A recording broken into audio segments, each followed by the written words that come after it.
Hey guys, Sean here. Welcome to the F redacted word.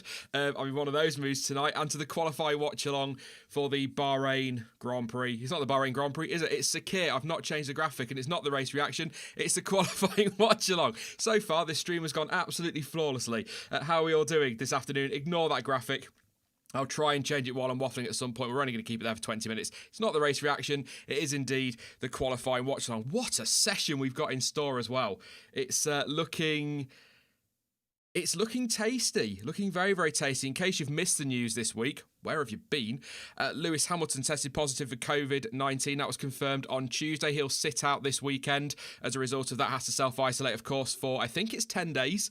There's some speculation up in the air. I'm pretty sure it is 10 days. So he may not be back for Abu Dhabi. No confirmation either way on that. That means that George Russell will step into that Mercedes to replace him. Jack Aitken is going to replace him at Williams. And we've got Pietro Fittipaldi in for Romain Grosjean. In the mix of all of that news, we also had the news that Nikita Mazepin and Mick Schumacher will be at Haas next season. I don't think, just off the top of my head, whilst I've been doing this whole content creation channel thing, I don't think I have ever had a November this busy, at any point in November that was this busy. So it's been absolutely fantastic. It's December now, isn't it? So December, you know what I mean? End of season, absolutely mega. But I said mega already. Let's just start with the race practice thing. It's just, leave me alone. Max Verstappen was fastest this afternoon, 54 seconds on the soft tyre, total of 23 laps. Valtteri Bottas in second place, couple of tenths behind Pierre Gasly. I think the surprise of that session in third place, 3 tenths off. Fourth for Esteban Ocon, fifth for Lando Norris, sixth for Alex Albon, seventh for George Russell, 8th for Sergio Perez, 9th for Lance Stroll, 10th for Carlos Sainz, 11th for Antonio Giovinazzi. It was 12th for Daniel Kvyat, 13th for Charles Leclerc, 14th for Daniel Ricciardo, 15th for Sebastian Vettel, less than 8 tenths of a second separating the top 15. This is going to be wild this afternoon. It really is. Kimi Räikkönen, 16th place. Kevin Magnussen, 17th. Nicholas Latifi, yeah, it's Nicholas, isn't he? In 18th place, 1.4 seconds off the pace. 19th for Pietro Fittipaldi. I cannot tell you how many times this weekend I've called him Emerson. It is Pietro Fittipaldi. And Jack Aitken in 20th place, 1.6 seconds covering the entire field. Just worth noting, Alex Albon there in 6th place. Did complete his lap on the Jimmy Jigs, the medium tyres. That's the one. It's going really well. Just bear with me. I've been thrown off a little bit this week because, unfortunately, so heads up immediately, the live timing today will not be provided by Cranky Yankee. There's an ongoing FOM issue. I'm not going to get into it. Some of you will know exactly what that is. I'm sure if you follow the pair of us on social media, so you'll know what's going on, but there is no live timing from Cranky Yankee today. Instead, Planet F1 have stepped in, so thank you so much to those guys for providing that data. It is worth noting that takes a little bit longer to update. It's around about 30 seconds, which usually isn't worth a mention, but that is like half a lap around Sakhir, so it might take a little bit of time to update, but it's there. And as people have pointed out to me when I've discussed this with them, you're probably not tuning in for the live time, you're probably tuning in to listen to me talk absolute bloody nonsense about it. So there you go. It will be there. I'll keep an eye on it, make sure it's working okay, but yeah, just bear with it a little bit today.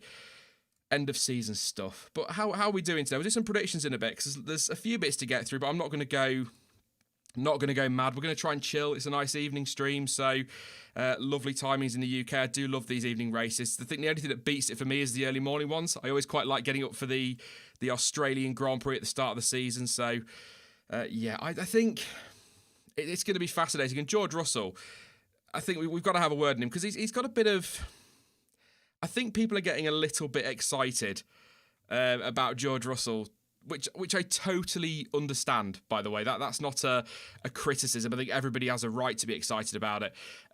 He was quickest in FP1, quickest in FP2, looking very, very good for a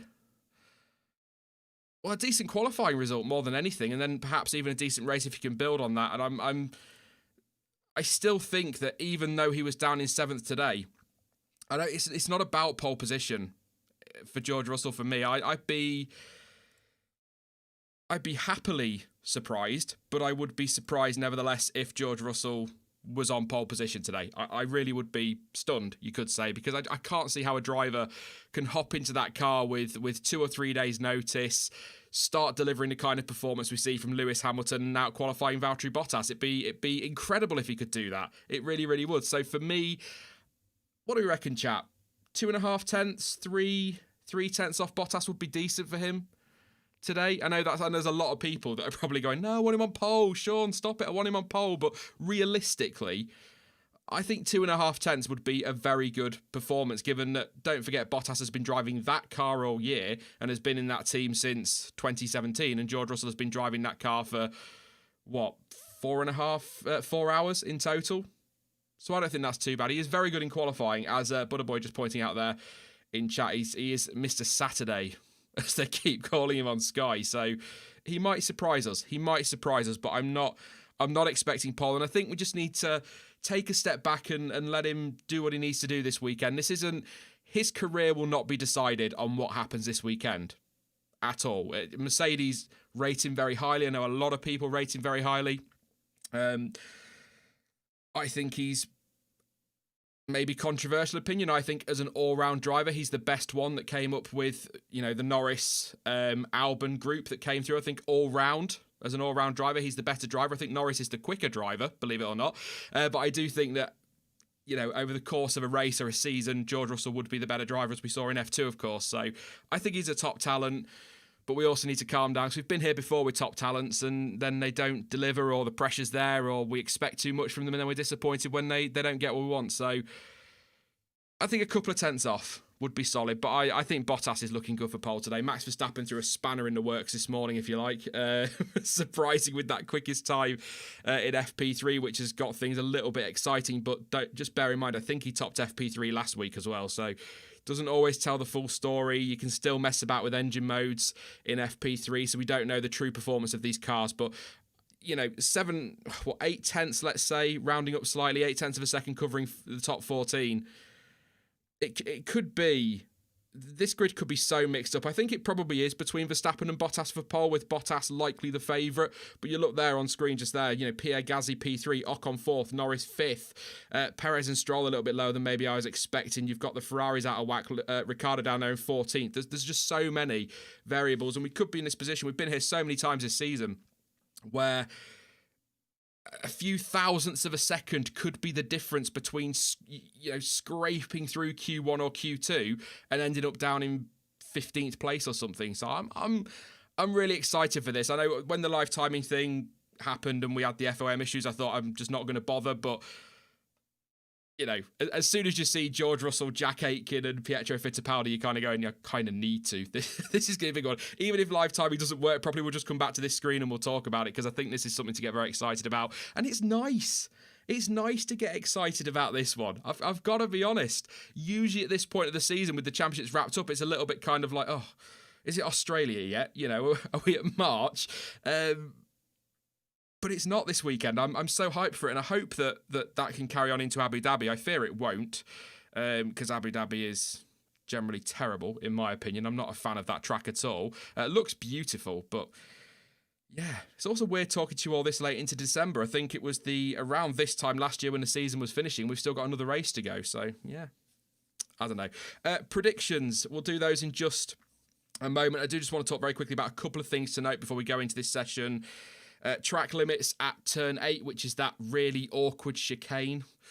They will be enforced on the exit. It's the red and white curb, so as long as a part of your wheel is on that red and white curb at the exit of turn 8, that lap will count. Valtteri Bottas got a lap deleted in FP2, which would have seen him quickest, actually, ahead of George Russell. So that's something to keep an eye on. So we're going to see a few lap times deleted, and maybe just when a driver crosses a line, if it's your favourite driver and they've put in a belting lap, just take a breath and get ready, and just in case there is a track limits issue there. The other thing as well is poor Pietro Fittipaldi, bless him, really feel for him. He's actually done, I personally think, a very solid car. He's not been in a racing car of any kind for a while now, and he's actually done a solid job. I think he's actually done a solid job this weekend.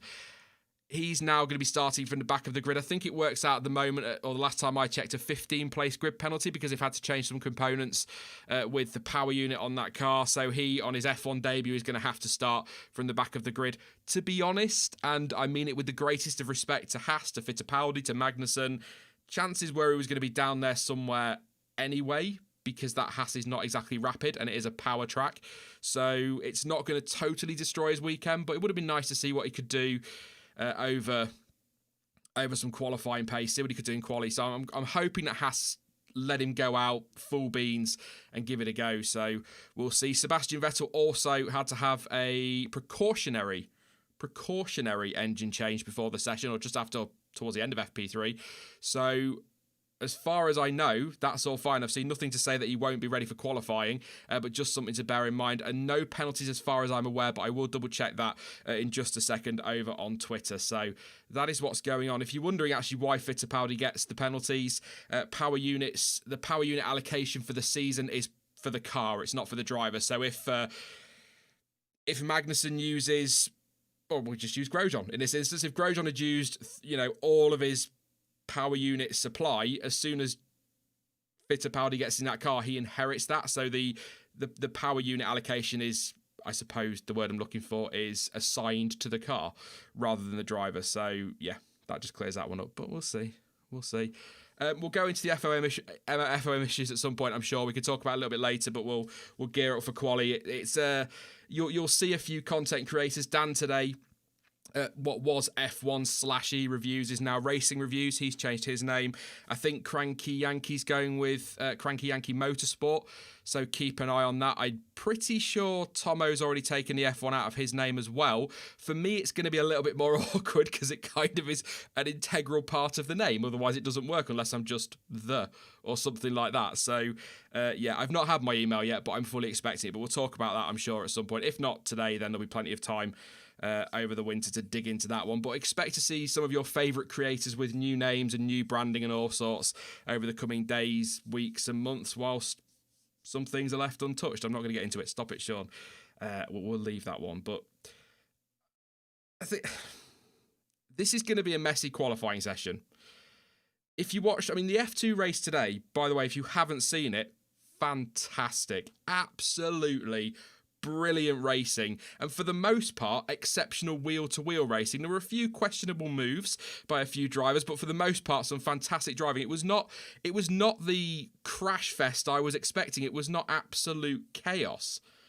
And I was amazed by that, but I enjoyed the fact it wasn't chaos because we got to see them just get out there and do some racing. So it was brilliant. However, if you watch the qualifying for F2, it was a little bit more chaotic, a crash actually between Schumacher and Nissany. So there is the possibility of chaos here, and I'm thinking we could see a lot of post-session penalties. I think I actually said to Stuart Chamber in a DM yesterday that my early prediction for the weekend was that the result we have from qualifying will not be the final grid because there'll be that many impeding penalties, and it's particularly down at that last corner because they're all flying down that straight. They're trying to make space. There's cars on the right. It's a mess, and I think it will be chaotic, but hopefully we get through it without any major issues. And it would actually be nice to come out of a qualifying session with no investigations pending, wouldn't it? Because that gets annoying. I think Formula E are the worst for it. They finish the race on a Saturday and you get your result on a Wednesday or something stupid like that. It feels like it sometimes, but yeah, that's the way we'll approach this one. Expecting chaos, I think, is the best way to go. But yeah, I don't know what fake is. Somebody just putting fake in the chat. I'm not gonna do my usual banging on about what a watch along is, but there you go. Just a heads up before we get into qualifying: no track footage for blatantly obvious copyright law reasons. I don't think it's too difficult to understand, but there you go. Especially when it's difficult enough trying to even have a channel name with FOM, let alone trying to stream illegal footage. One day I'll be rich enough. What I need to do is I need to get myself I need my dad to be rich, and then he can buy me everything, can't he? And then we can work that one out. I'm 34. Pay for it yourself. Anyway, yes, George Russell getting ready to get in his car. We'll go over to the Watchalong screen very shortly. But what do you reckon for pole position, and what's your top three? Let me know. Top three. I said Bottas on Thursday. I'm going to stick with Bottas, and then I'm going to go with Verstappen. And I reckon Russell can make top three, but I'm going to be honest, top five, and I think he's done a good job today. So it is the fastest car on track. We know that, but he's not had much preparation time, really. I know he's had all practice and that, but he's not been in that car before. So top five would be solid. Within 0.3 of his teammate, I think would be good. Very, very good. Anything above that, and he's done a great job. So I'm going top three. Top three for Russell. Third place, Verstappen second, and Valtteri Bottas first. It's kind of... Does it feel like it's Bottas's pole to lose, or am I putting too much pressure on him there? It feels like it's Bottas's pole to lose. If Bottas had to sit the race out, obviously don't wish any ill on any driver, but if Bottas, the boot had been on the other foot and he was having to sit this race out, Hamilton would be pretty much guaranteed pole. So you'd kind of argue that Bottas has got to do the same, and he probably will, but yeah, there you go. Your predictions. Lots of channel name suggestions coming in. If you want to pop some channel name suggestions, let me know in the comments when the video goes live, when it's published later as a video, or let me know on social media. Open to suggestions. It's going to have to happen at some point, unless I can talk to FOM, but you can't seem to talk to them. So yeah, music started. So we'll quickly fly through your predictions. Lewis has gone with Max, Bottas, and Ricciardo top 3. Interesting. Kenneth's gone with Russell for pole position. Bottas, Verstappen, and Russell from Ben Roberts. Panos says Bottas, Verstappen, and Russell. Bottas, Verstappen, and Albon for William. Albon could be a good shout, actually, because he was on the mediums this morning. So that might be a very good shout, actually, that one. Russell, Verstappen, Albon, says City as well. Has gone with that one. Bottas, Verstappen, Ocon for Adam. Verstappen, Bottas, and Perez for Rutger. Who else have we got? Thank you, Easy OBS. I appreciate that. Paulie's gone with Max, Russell, and Bottas. You're all weird. I love it. Darius goes with Bottas, Verstappen, Albon. Yeah, F1 word megas here. Hi. I'll try not to say it too much this stream. Verstappen, Russell, Bottas, George, Albon, Norris. That's from Charles. Couple more. Bottas, Russell, Gasly from Nice Person.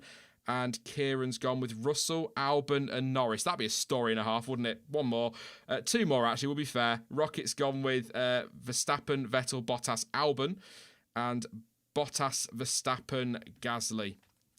There you go. I'm going to put my headphones on so I get to listen to Crofty now. We will head over to the Watchalong screen. I'm hoping this is all working okay. It will look very different to what we usually have. I've made a few tweaks, obviously. Hopefully this will work. Like I say, no footage in the stream for obvious copyright reasons. Live timing provided by Planet F1. And also, just bear in mind, the Planet F1 timing is a little bit slower to update than we're used to seeing when we do these streams. So it's about 30 seconds behind. So by the time a lap time's done, they're going to be halfway around the next one. But as I've said before, if there's plenty of live timing out there, the official F1 one is completely up to date, and it's actually quicker than the TV feed. I'm sure some of you are watching on TV. I will keep you updated with what's going on the best I can. So I'll give you lots of rundowns, who's completing laps when. So that's there as a visual, but if it doesn't update, don't panic. I'm still going to keep talking you through it as well. So there we go. Some channel colours on there, which is good to see as well. Always good to see. But they are live now. Martin Brundle talking to Crofty in commentary today. Don't know what I'll do when Martin Brundle retires. I really like the guy. He talks quite a lot of sense. I find he talks quite a lot of sense. So that's going to be good. But this track, I'm really excited for this one. It's going to be chaotic. It's going to be crazy. It's such a bumpy track as well. I know some people have raised questions about the safety. How bumpy it is. Is it safe? But we didn't see any issues with F2. There were no issues really. A few people spinning. No room for error in that twisty middle section at all. There is just no room for error. It's going to be I can't wait for this. But just look at the Drivers' Championship there. Max Verstappen, 189 points. He can catch Bottas. So if he can get a win this weekend, it's game on for Abu Dhabi. Something to keep an eye on. Battle for fourth is as intense as ever. Ricciardo, 102. Perez, 100. Leclerc, 98. Gasly and Albon separated by a bigger margin now. 14 points behind them, between them now. So yeah, and the battle, of course, for third in the Constructors is the one we're all keeping an eye on. I think McLaren are looking good for that. 171 points, Racing Point 154, Renault 144, and Ferrari 131. I said in Thursday's preview, I think that's between McLaren and Racing Point. I don't know if any of you guys think that maybe Renault could put on a late charge. Perhaps Ferrari shock us all. I don't think Ferrari could do it. But I think that's between McLaren and Racing Point, and McLaren 17 points clear now, so it's looking very, very good. Just goes to show what a double DNF can do in that battle, doesn't it? Sergio Perez on for a podium, and his car let him down. Oh, poor Checo. Poor Checo, who, by the way, was seen talking to Helmut Marko in the paddock. So as you can imagine, media have gone crazy with that, because, of course, Sergio Perez talking to Helmut Marko means he must be going to Red Bull. I love silly season. It's one of my favourite times of year. It really is. But we are just about to go green, and we are green for not FP1, for Q1. And of course, qualifying one is 18 minutes. And then we're 15 minutes and 12 minutes. So here we go. Probably a little quiet start. I say that Magnussen and Fittipaldi straight out on track. Great to see. I know I'm a little bit too young to have remembered the Fittipaldi days, but it is nice to see the name Fittipaldi on a timing screen again, I must admit. Or not again, but on a results page or anything like that. It's just nice to see the name there. Of course, we get another name returning next year in Schumacher, which is going to be... Wow, that's going to be a moment as a Michael Schumacher fan. He's my hero. So I said to Jonty, I said, is it weird that I kind of feel a little bit like a proud dad watching Mick Schumacher? And apparently that is weird. So there you go. But no, it's good to see. Good to see him get his chance. Thoroughly deserves it. And of course, could win the title this weekend in Formula 2. So we'll just see if Planet F1 are updating. Yes, they are. There we go. So a little bit behind, but it is updating. So cars are out on track, so that's good news. Watching Pietro Fittipaldi at the moment, 19th in FP1, 18th in FP2, and 19th in FP3. So like I say, that grid drop isn't going to destroy his weekend. But yeah, there you go. RC, that's rude. I am too young for Fittipaldi. You cheeky sod. I'm older than some of you, I'm sure, but I'm only 34. Trust me, when you get to 34, RC, you'll be like, I'm young. But then you'll go on the internet and realise you're actually probably quite old. But I know there are some people that watch me are a little bit older than me and get annoyed when I say that I'm old. But what I mean is internet. In terms of the internet, I am. In terms of YouTube, I'm like that GIF. Oh, no, I'm not even going to go there. So what we got going on, so Fittipaldi and Magnussen, of course, will be first to do their laps, and we've already got Kimi Raikkonen just waiting before the final corner to make some space. So this will be the most chaotic session. 20 cars trying to get around and get a lap in is going to be absolutely crazy. It really, really is. Over the line, Fittipaldi, 55.8. Not a 155, of course. It is just a 55-second lap. 55.4 for Kevin Magnussen over the line. Nicholas Latifi is going to go for his lap as well. It's that part where they rejoin the old circuit, or the circuit we saw last week that's really weird to me. Just sort of they come over that little crest, don't they, almost out of nowhere. Just, yeah, I can't get used to this circuit, but hey, it's going to be fun, so who cares? Here goes Latifi then. 55.6. Do you reckon Aitken, if he can get within a couple of tenths of Latifi's having a good weekend? I think that's what you're looking at, really. If those drivers can get close enough to their teammates, they're doing well. I'll shut my damn mouth because Aitken's just gone faster on a 55.5. So there you go. Second place for Jack Aitken at the moment. What an opportunity for him. What an opportunity. Excited for all of them, actually. Yeah, Carlos Sainz is on hard tyres, Charles, according to the official live timing. So that's a curious decision. Either they're testing something out, or maybe... Is he running low on softs or anything like that? I don't think he is, so...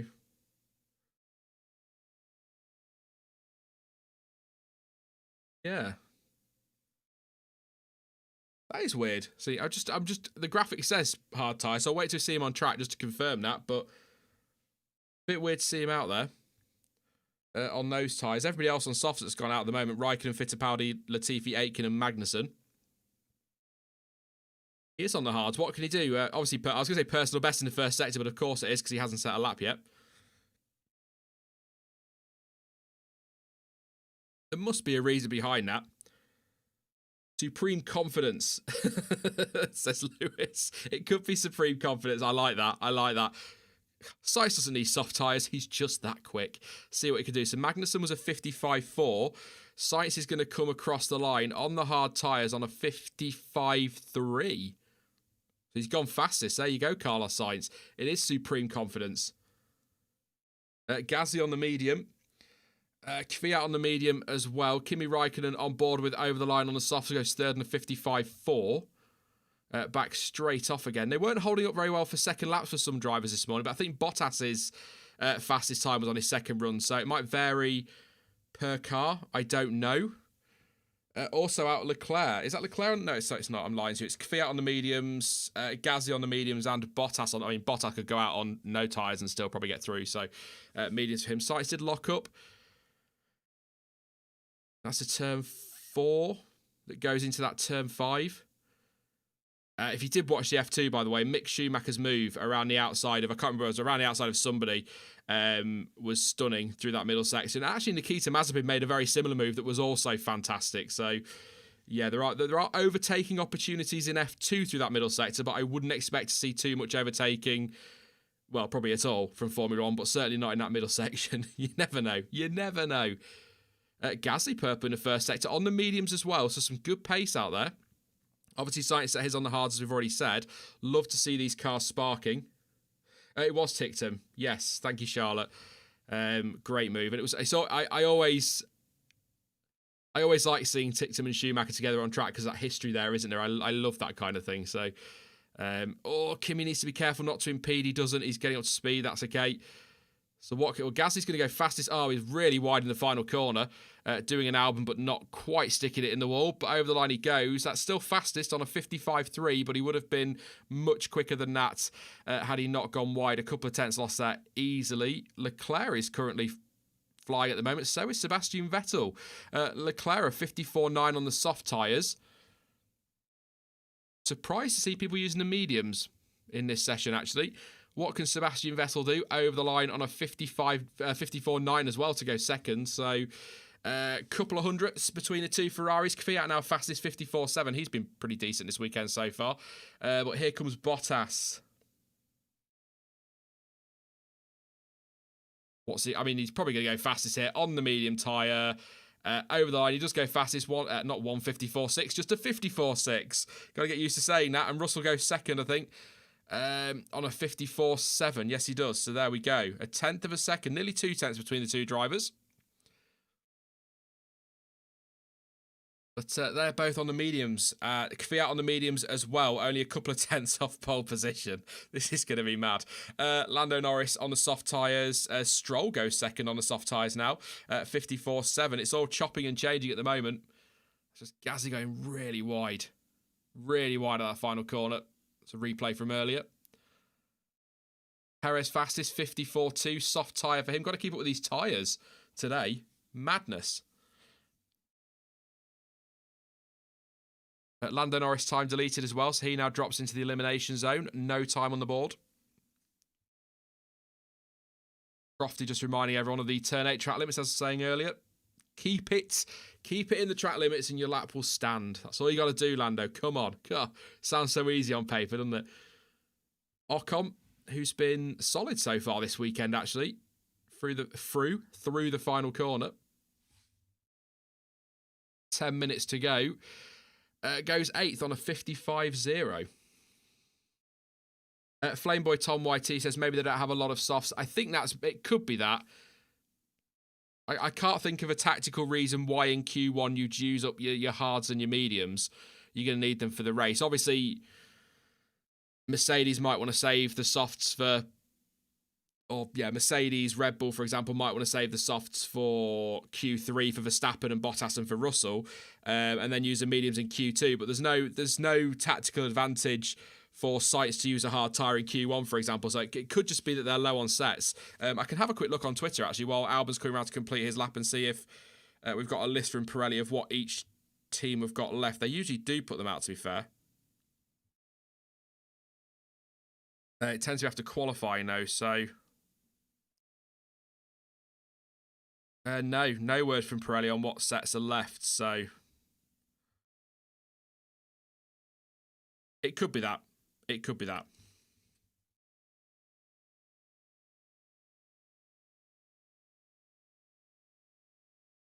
Here we go. So Albon does third on a 54.6. Verstappen goes fastest on a 54.0, but on the soft tyre. Ricciardo goes third on a 54.3 on the medium tyre. That's a good lap from Danny Rick. Soft tyre.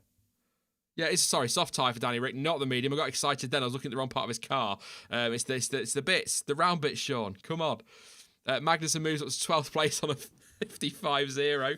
Lando Norris improving. Needs to keep this in track limits, of course, because he's lost his time. He's last at the moment.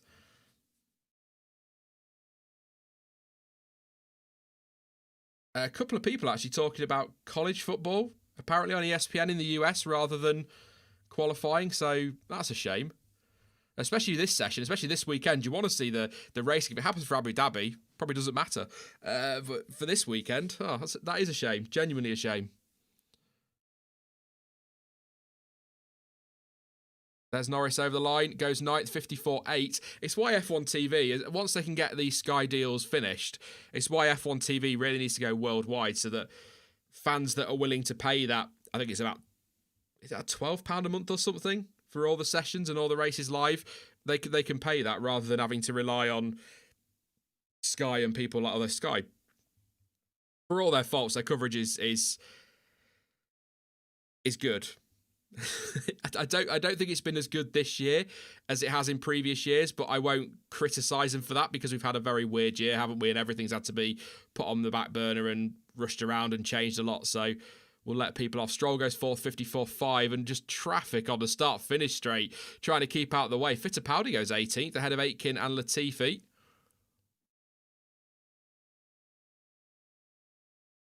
What's Latifi going to do? Can he improve on that? He is improving in the middle sector, personal best, 10th and a half up on Carlos Sainz in 15th. It'd be quite the story, wouldn't it, if Latifi were to get out of Q1? Like, why can't you do that when Russell's in the car? It'd be a big ask. What's he going to do? He does go 14th, to be fair, 15.1 on the soft tyre. Carlos Sainz is about to ruin that by going 4th on the softs. So Sainz did come in for a set of softs, goes 4th on a 54.4. Aitken goes 15th on a 55.1. That's a good lap from Jack Aitken. 6 minutes 10 to go.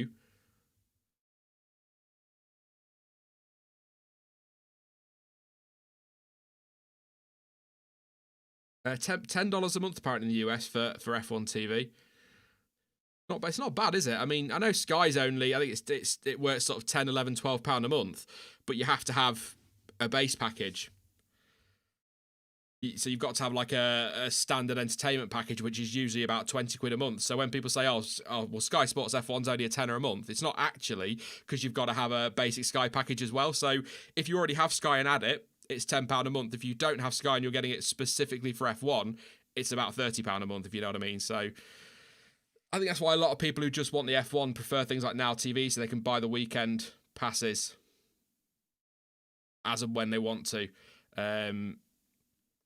I think if I wasn't doing this full time and I was still working, I probably would have Now TV, because obviously I used to work weekends, so I couldn't catch every race. So I could just sort of buy the ones I wanted to watch. But I get my money's worth out of Sky, is what I'm trying to say. So, but I know not everyone's in that position. So, yeah. I'd prefer it on the BBC or Channel 4 or ITV or somewhere, but that's the way it is. Ooh, it's a car straight on at the chicane there. Really bumpy. Max complaining about the McLaren going straight across at the chicane. He was flying off track. Is it Lando Norris? It is, yeah. Maybe just trying to stay out of the way. Or was it Sainz? I don't know. Looked like Norris. I'm sure it said number 4 on there. I mean, I get everything through Sky, to be honest, Jack. Am I right, Sky? Bitch. Internet's with Sky. My mobile's with Sky. God. Might as well just call me Sean Sky or something. I don't know. The Sky word is maybe what I should call the channel. God. Terrible.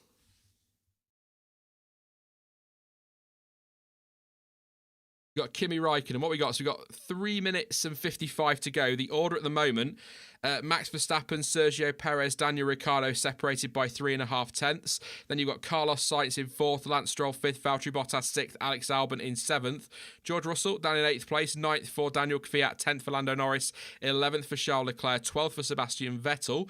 It's 13th for Kimi Räikkönen, 14th for Esteban Ocon, 15th for Kevin Magnussen, 16th for Jack Aitken, 17th for Nicholas Latifi. Pierre Gasly down in 18th place on a 55.3. Giovinazzi is in 19th place on a 55.5 and Fittipaldi's 20th. 1.5 seconds covers the field. 0.9 of a second, nearly a second actually, covers the top 15. Everybody going out on soft tyres now, as expected.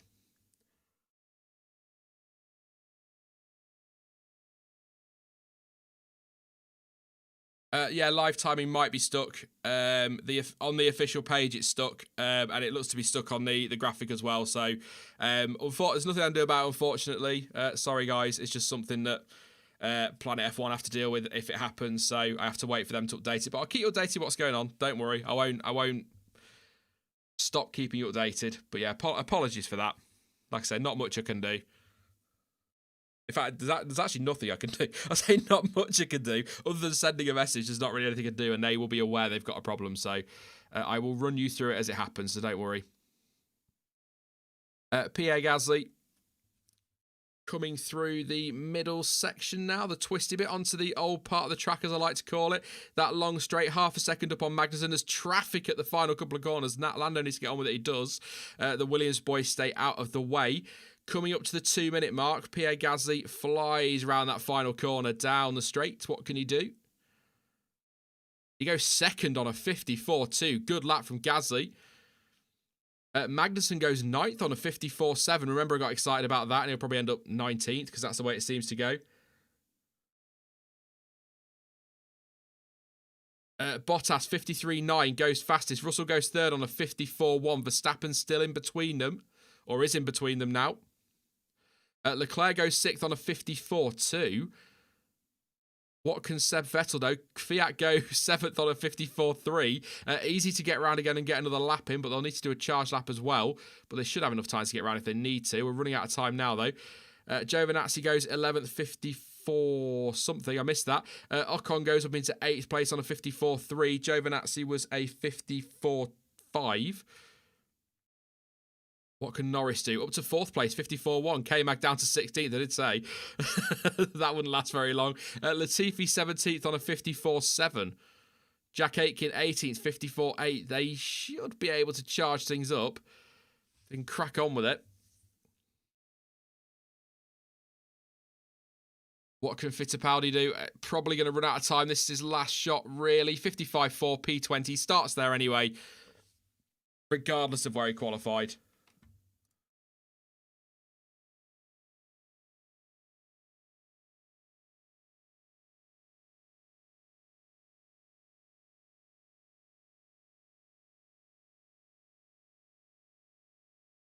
Albon's in the garage, and he's P15.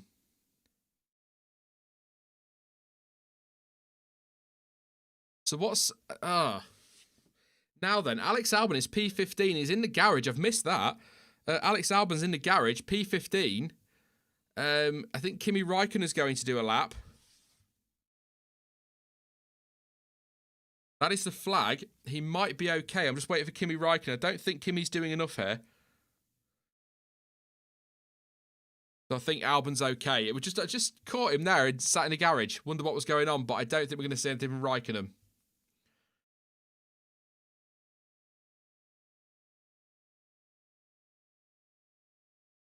There you go. So that kind of an anticlimax at the end there. I thought everyone was going to charge and go again, but they didn't. So your final order for Q1. Valtteri Bottas fastest on a 53.9, a 10th clear of Max Verstappen. George Russell in 3rd on a 54.1, 2.5 tenths off his teammate. Lando Norris in 4th place on a 54.1, Pierre Gasly 5th, and Sergio Perez in 6th place. Charles Leclerc is in 7th with Sebastian Vettel 8th and Esteban Ocon 9th. Daniel Kvyat in 10th place. 4.5 tenths covering the top 10. Been a while since we said that, isn't it? Daniel Ricciardo in 11th place, Carlos Sainz 12th, and Antonio Giovinazzi 13th, Lance Stroll 14th, and Alex Albon just scraping through in 15th place. Kevin Magnussen is 16th, it's 17th for Nicholas Latifi, 18th for Jack Aitken, 19th for Kimi Räikkönen, and 20th for Pietro Fittipaldi, who was starting 20th regardless of what he did today. So the drivers we've lost, Fittipaldi 20th, Räikkönen 19th, Aitken 18th, Latifi 17th, and Kevin Magnussen in 16th place. No great surprise. No great surprises there. Latifi. So Latifi actually within a tenth of, sorry, Aitken within a tenth of Latifi. I think that's a really decent job from Jack there. So well done to him. Nicholas Latifi finally beating a teammate in qualifying. Lol. It's 17th place. Magnussen. Well up the road from what I would say on Fittipaldi. There is a possibility today that they just set him up for the race because he was going to start last anyway. So some of that gap might be that, but I think the fact he hasn't been in a racing car for a long time is probably why the gap is quite so large, 0.7 of a second. So there you go. I don't know what Kimi was doing. I have no idea what Kimi was doing. I thought he was going for a lap, but he just wasn't, was he? So Albon's okay as far as I know. I think there was just a gamble by Red Bull that didn't work.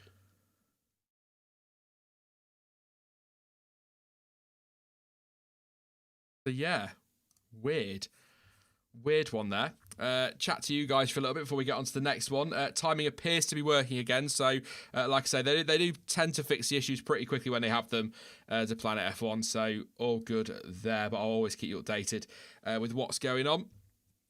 If you were Haas, wouldn't you change all the PU components in the gearbox to get a new one for the last race? I would, Jack, but I don't know if there's a rule around that. I know there's a rule that you can change your gearbox if you retire from the race if you have a good reason to retire. So you can't just... I think the rule is you in theory can't just pull your driver in with 5 laps to go and say, oh, we'll take gearbox next race. You've got to have a reason to retire that driver. I don't know if there's anything behind that with the power unit. As far as I know, there isn't. So they could, if they wanted, change everything. I would, because it kind of makes sense in Fittipaldi's car. If he's last anyway, you might as well give whoever's going to be in that car, which could be Romain Grosjean, could be Mick Schumacher next weekend, could be Fittipaldi again. Give them all the beans, but yeah. I don't know. I don't know if there's any rules around that, but as far as I know, there isn't. But I might be wrong, so I'm not going to commit to it either way.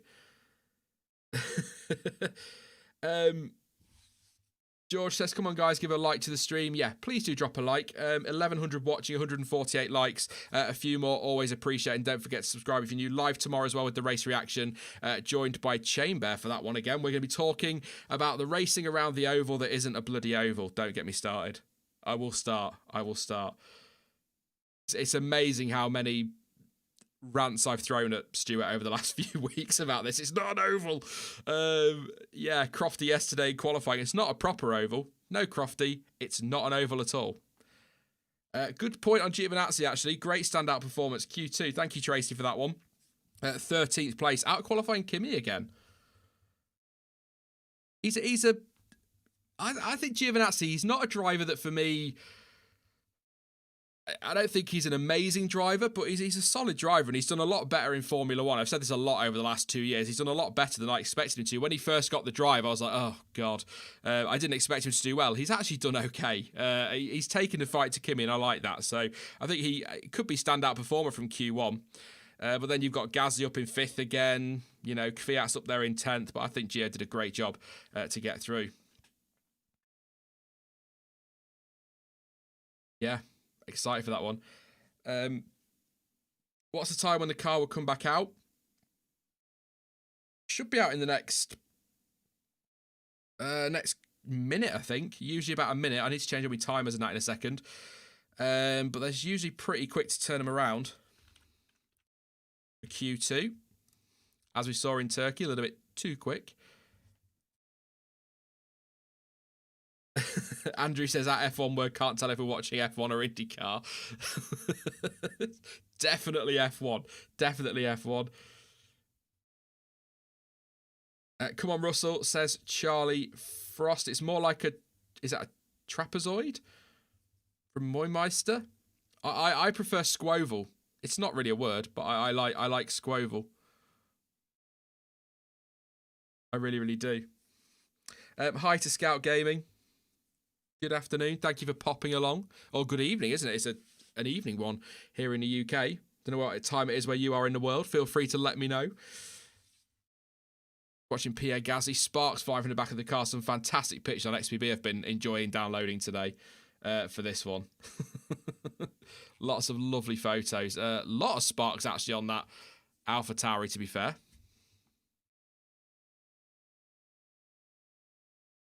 Just change this session to Q2 while I remember.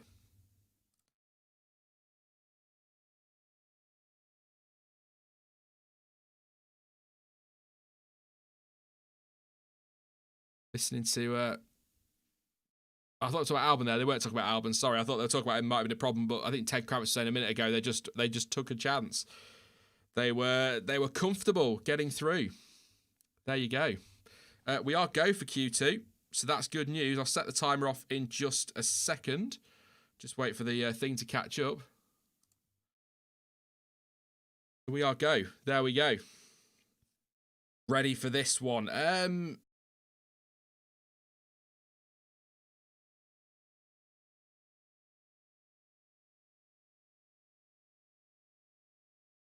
Let me know if you can hear me.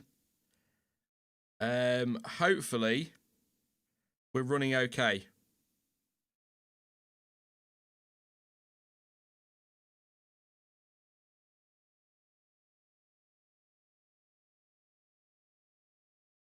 There you go. We're back.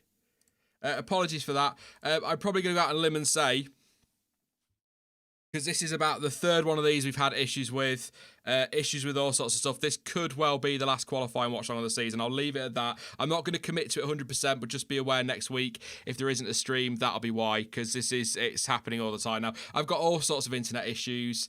I don't know why. We've never had them before. We've got decent internet. I just seem to be having issues with it, and it's frustrating. So we'll see how we go. I'll do some more test streams next week, and we'll be live tomorrow, see how that works out. For some reason, when I do the quality watch along, it seems to be causing issues. So apologies there. 9.5 minutes to go, just under. Bottas, Russell, Verstappen, Fiat, Gasly. Bottas, Russell, Verstappen on the mediums. Leclerc and Vettel on the mediums as well. They are 6th and 7th. Mediums for Ocon and Ricciardo too. They're 11th and 12th. So we'll see what they can do just doing their laps now.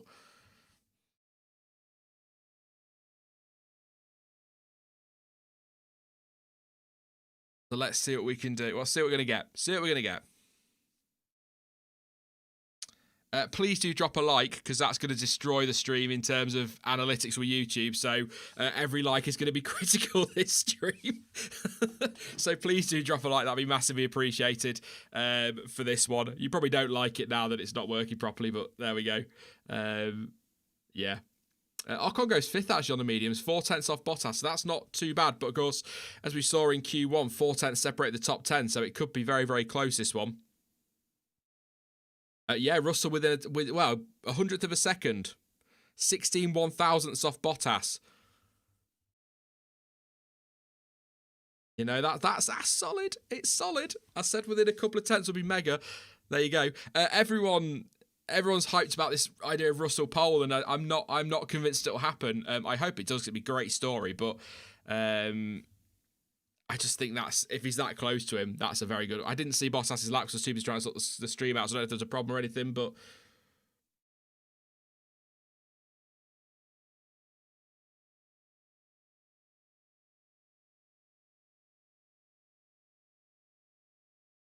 so Perez goes fastest on a 53.7. I wonder if Loma bit rate might help because it's starting to tank again. Just drop it a little bit. Might get a lag for a second. Might need to refresh, but I'll try all I can to keep it going. It's tanking at the minute again. So Perez, 53.7 is fastest. Where's that come from? Alex Albon. Green and green. Perez, of course, on the softs. Alex Albon on the softs, so he should be right up there with Perez, and goes only P6 on a 54.0 behind Verstappen. Only just behind Verstappen, to be fair. A couple of hundredths. Verstappen was on the medium, though. Albon on the softs really should be right up there with Perez, to be honest. It's a surprise. I was honestly expecting to see him second or first there.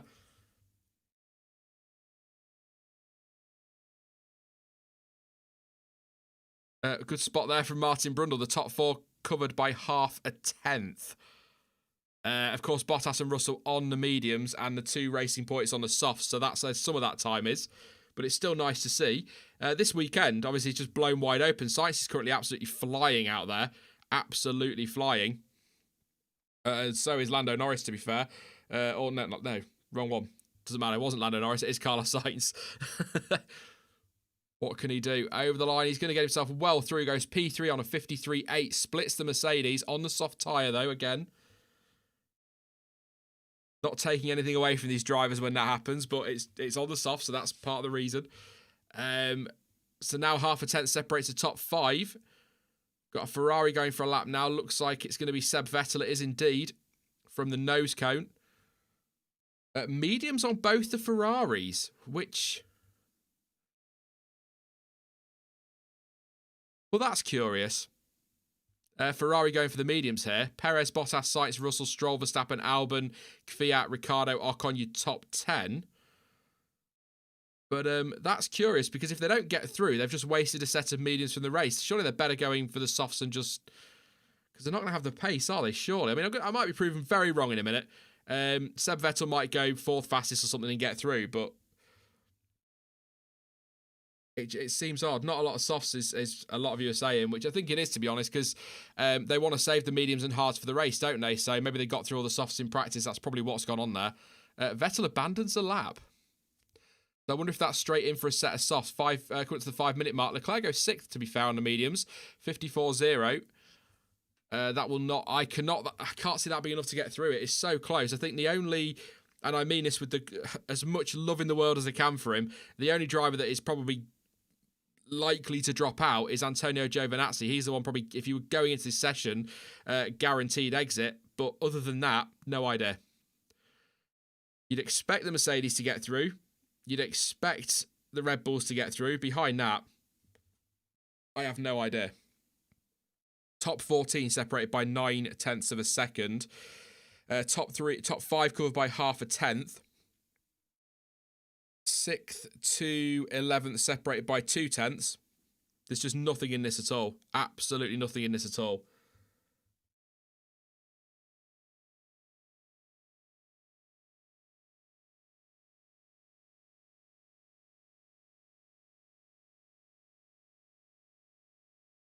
If I go quiet, I'm not ignoring you. I'm just altering bit rates and trying to keep the stream flowing nicely. Everyone in the garage anyway, as we go through the 4-minute mark now. Under 4 minutes to go.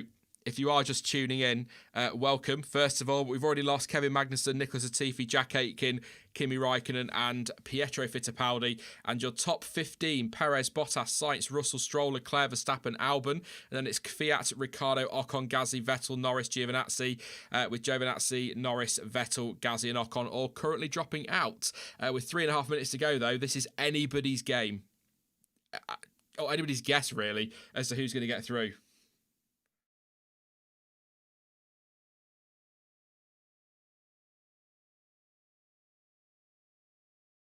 If stream drops out, apologies. I'm just watching my bit rate. I don't know what's going on. Jackie, I saw you in chat just saying that you're having issues with Sky Internet at the moment. So get off your internet, Jack. You're ruining Lincoln's internet, mate. This is unacceptable. Giovinazzi for pole says Twisted Vision. Probably now that I've said that he's going to drop out. 123 says Red Bulls, Mercedes shouldn't need to go back out. I think the Red Bulls will. Albon's only 8th. And Verstappen's only 7th. It looks like I would be very surprised if we haven't got 15 cars on track after this. At least just, you know, like Mercedes tend to do, send their drivers out on the softs just to make sure they can get through if they need to, just cover off from that.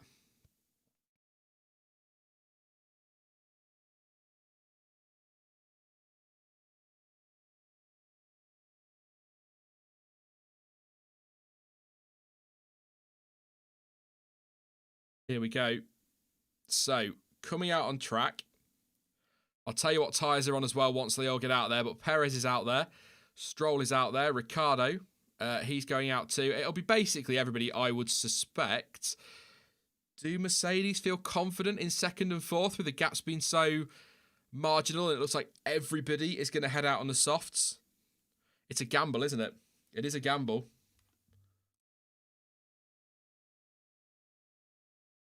I mean, I'd be surprised, but it's one of those seasons and it's one of those weekends. Russell is going out. Medium tyre for Russell, I believe, according to the official F1 timing. Bottas is also heading out. on the mediums. I'm just going to wait and see if that updates and confirms. That is to say, both Mercs on the mediums, everybody else, I believe, on the softs. So this is a... You'd like to think the Mercs will get through.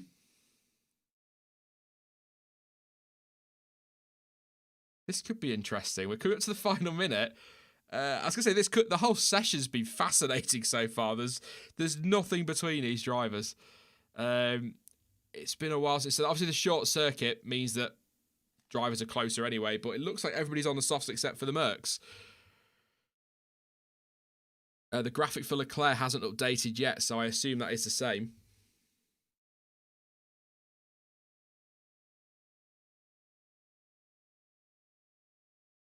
Here we go. 30 seconds to go. Stroll on his lap on the soft tyres. Isn't a particularly brilliant first sector from Lance Stroll. Not a personal best in the middle either, so he's not improving here, is Stroll. A little bit of traffic, but that should jump out the way.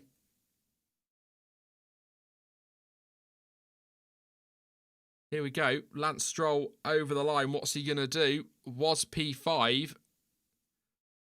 Stays P5, then gets straight out of the way. Did not improve on that lap, so we'll see. Off they all go. This could be mad. This is good. Could be. Ricciardo goes 6th on a 53.8, so that's his session done. We have the checkered flag. There's Ocon as well on a 53.9, only goes 8th. Kvyat goes 6th on a 53.8 as well. Verstappen goes fastest on a 53.6 on the soft tyre, so he will start on the softs tomorrow. I wish they'd get rid of that Q2 tyre rule, I really do. Ocon's on the bubble, he can't do another lap. Vettel won't either, he's 13th at the moment, 54.1, and his session is over. Cross the line, Albon has crossed the line, only P12. Oh, that is not what he needed at all. Alexander Albon is out. Ocon is out. Vettel is out. Giovinazzi goes 14th, but is probably going to go out unless he does something incredible here.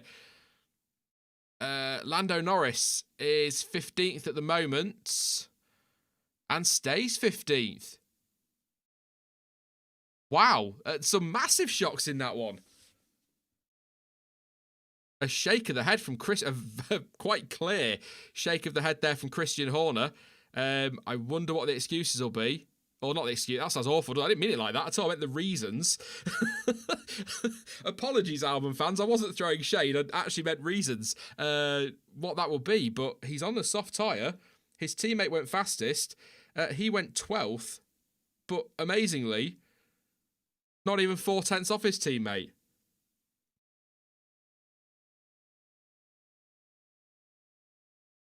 This is Norris's team radio. So, amazingly, we've lost Esteban Ocon, Alex Albon, Seb Vettel, Antonio Giovinazzi, and Lando Norris. Big surprises there. Big surprises.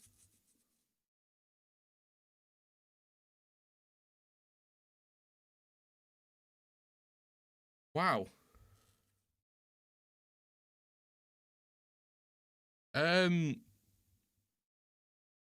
Why is Albon down in... Like I say, the thing is, though...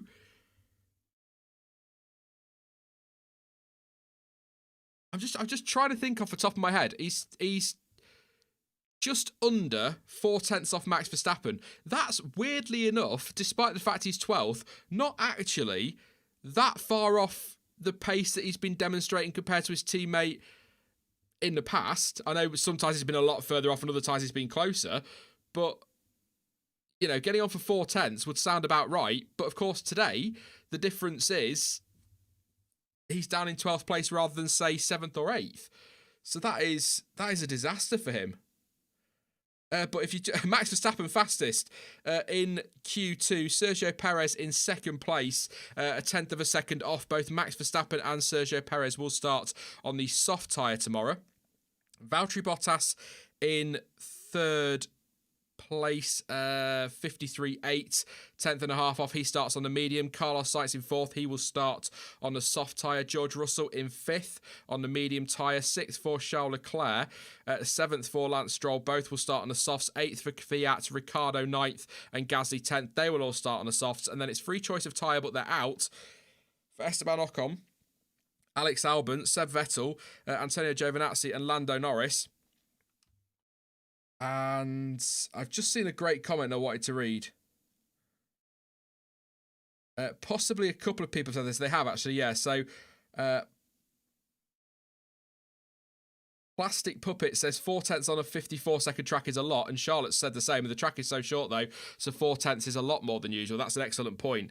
I'm not going to do the maths, but if you translate that to last week's layout, it would be a bigger gap, wouldn't it? So, yeah, I mean, 12th place.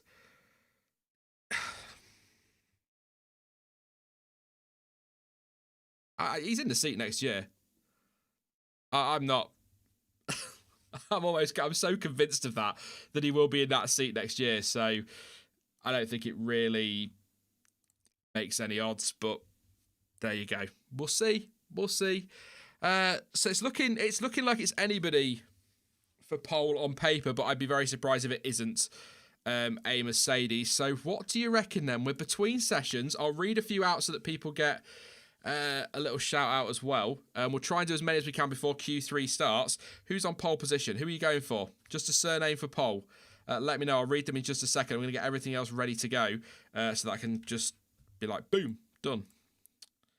12 minutes, of course, for the final session.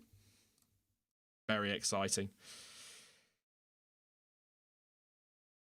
Harry's gone with Bottas. Hawk has gone with Sainz. That'd be a story, wouldn't it? Lewis has gone with Verstappen. Georgie Boy for Leston. Your Food has said Perez. Tocker Racer has said Bottas. Rince has said Perez. Fred's gone with Russell. Eagle's gone with Stroll. Banandud says Bottas. That's gone and refreshed a bit quicker, so apologies. I'm probably not able to get to everybody now. That's annoying. Butter Boys talking about Albon, so we'll move on from that. Lewis says Russell. Rocket says Verstappen. Jack says Russell. Charles has gone with Gasly for pole. Maldonado for Dylan. There's always one. Ryan says Verstappen. Wild Wolf's gone with Russell. Gorav's gone with Verstappen. Just Will says Russell. Ash, great point. Hype says Russell. Brain says Bottas. I think that's where a lot of people are at. Terrapog says Verstappen. Ishan says Verstappen. G-Dog has gone with Perez. I nearly did a really weird accent then. It would have been terrible. Twisted Vision says Russell. Valan the Flame 01 says Russell. Simon's gone with Kvyat. Matit's gone with Stroll. Rince has gone with Perez. Sanita's gone with Russell. J Hobbs has gone with Leclerc. Chris Bottas. Tim on Russell. Rob Russell. Rince Perez. I think I've just read that one, but we've done it again. VM Russell for pole. Flame Boy has gone for, I'm sure I said Vettel. I might be wrong. I probably did, and I've lost it now. It's disappeared. But you got your shout out. It's all good. I can't remember what you said now. So, couple more super quickly. Durga goes with Max. It was Verstappen, sorry, for Flame Boy. Tom, I was reading the one above you. Penn is going with Ericsson, because there's always another one. And Ryan says Max, with Henry saying Russell. I'm going to stick with my prediction of Bottas. I do. I am. It might disappoint people, but I'm going to go with him. If Russell pulls this off, wow. But I'm not going to say what I was going to say, actually, because then I put pressure on my opinion and I don't want to argue with people. But we'll see how this goes. This could be good. Will be good. Not could be good. It will be good. No doubt. Previous polls in Bahrain, this is irrelevant really. Hamilton, Leclerc, Vettel, Bottas and Hamilton, because of course we're on a different layout. I'm treating this like I did for Sakhir, for the Styrian Grand Prix. And for the 70th anniversary, they're same tracks, same location, different races as far as I'm concerned. It's just easier for stats in the future. It saves it getting confusing. This is going to be fun. Whatever happens here, I think we're getting a mixed up grid. I really do.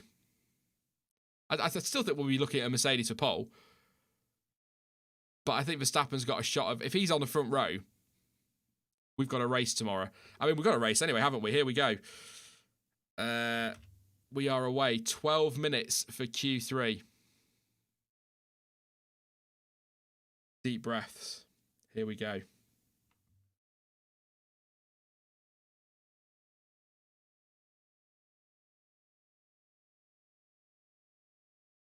Once again, while we're just waiting for us to do these outlaps, please do drop a like. Always appreciated. 290, 1,100 watching. Let's get that well over 300. Like I said, with the stream dropping out, it'll tank in the analytics now anyway, but likes will always give it a little boost. A little boost. Jack reckons, doing some quick maths, which is always dangerous. If Albon was the same difference slower from last week, he would be just short of 6/10 down on Max. I'll take your word for that, mate. You know I'm not good at maths. No worries, Flame Boy Tom. Have a good evening, mate. Thank you for popping along.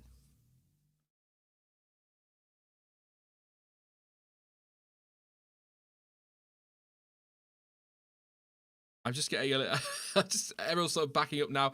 Perez, Stroll and Kvyat not heading out, so I assume that's just a tactical decision, no issues, because that's 3 drivers from 2 different teams, so... Here we go. So we're going to get our first look now. Bottas will get his lap in first, then we'll see what Russell can do. So I'll talk you through their sectors. The Bottas does an 18.783. Russell does an 18.902 in the first sector. So Bottas gets the purple first sector. Through this middle sector now, the twisty chicane at 7 and 8, sorry. Through 9. I mean, last corner is 10 and 11, but it's really just one corner. Bottas fastest in the middle sector. Russell... Oh, almost matching him. Couple of hundredths down. This is closer than I thought it was going to be between Bottas and Russell today. I think Bottas will still get this. Over the line, 53.7. What can George Russell do? He does a 53.9. So a couple of tenths off. Middle sector was looking good. That's a McLaren getting a tow. Gasly goes third on a 54.7. I don't know why I said it like that. He's only the third driver set of time. Max Verstappen goes fastest, 53.5. Leclerc goes second on a 53.6. What the hell?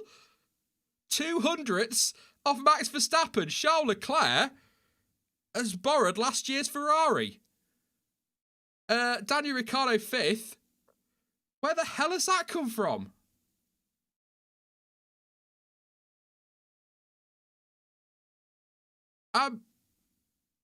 When I said at the start of this it was anybody's game, I didn't actually think a Ferrari would be up there. So just to confirm, just waiting for Sainz to come across the line now. He's doing some decent sectors, but I don't think this will be around P5 or 6, I would say. Should note Gasly's time was on the mediums, 54.1, so 6th place. So just to confirm, Max Verstappen, 53.591, Charles Leclerc, 53.613, 2 hundredths of a second between them. Somehow, a 1/10.5 quicker than Bottas and nearly 4 tenths quicker Max Verstappen than George Russell.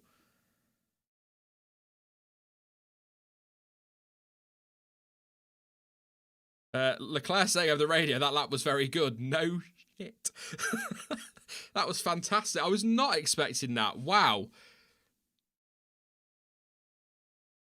Wow. 8 minutes to go. I kind of want this session to carry on forever. I'm not sure my internet does, but I want this session to carry on forever. Goodness me. Right, yeah, great point from Crofty now. We've still got the racing points to go. Here they go now on new soft tyres. They have got plenty of time to come in and put some more on if they need to go again. Perez a 10th off, 10.5 off nearly in the first sector.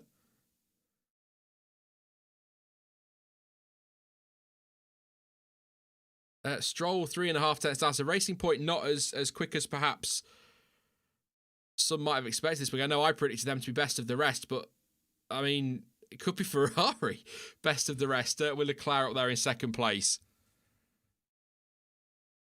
Can Perez get anywhere near those Mercedes? Over the line he comes. He can split them, so he can get very near to them. 53.7 and P4 for Russell. And I think that was a purple final sector from Sergio Perez. It was indeed. Lance Stroll only goes 8th on a 54.2, but a purple final sector for Checo. A 5-way fight for pole between Verstappen, Leclerc, Bottas, Perez and Russell? Or am I hyping Perez up a little bit much there? It would be quite a story, wouldn't it, for Albon to qualify 12th and get knocked out in Q2 and Perez to take pole. In fact, if Perez is within a couple of positions of Verstappen, that's where Albon needs to be for strategy things and all that business in the race. So this is going to be Sykes trying to get a slipstream from that McLaren. I spotted that on the live feed earlier. The McLarens, McLaren trying to get a slipstream for the Mercedes. Yeah.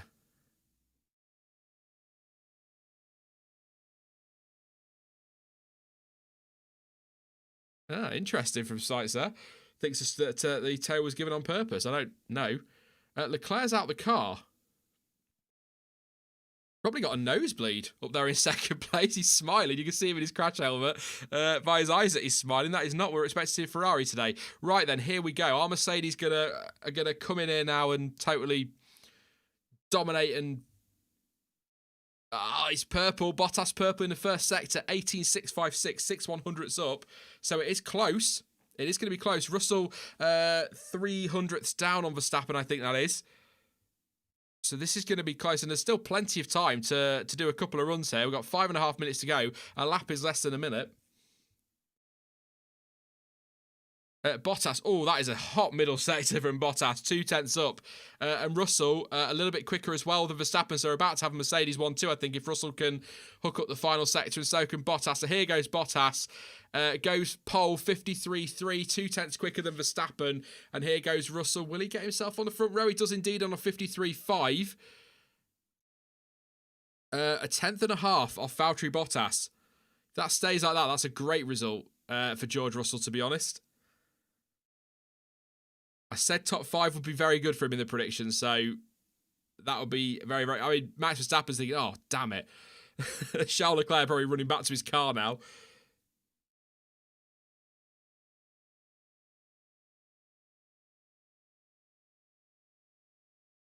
Four and a half minutes to go. I assume Mercedes, have they got enough softs to go back and put on another fresh set and go again?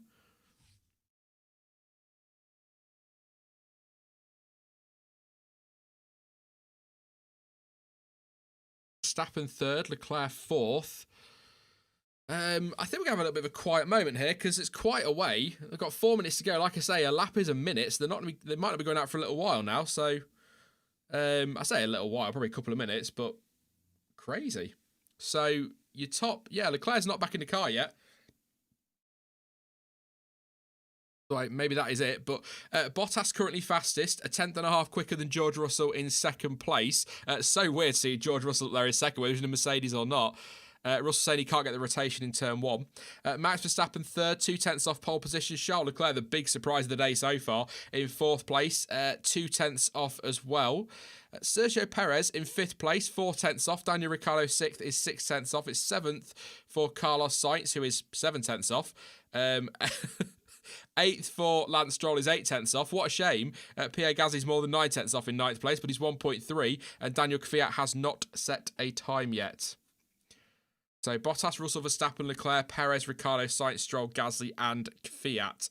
The graphic does not appear to be updating, so apologies if that live timing is wrong. It is correct with the actual website, but it's not correct with what's going on, so you'll have to rely on me, I'm afraid, with this one.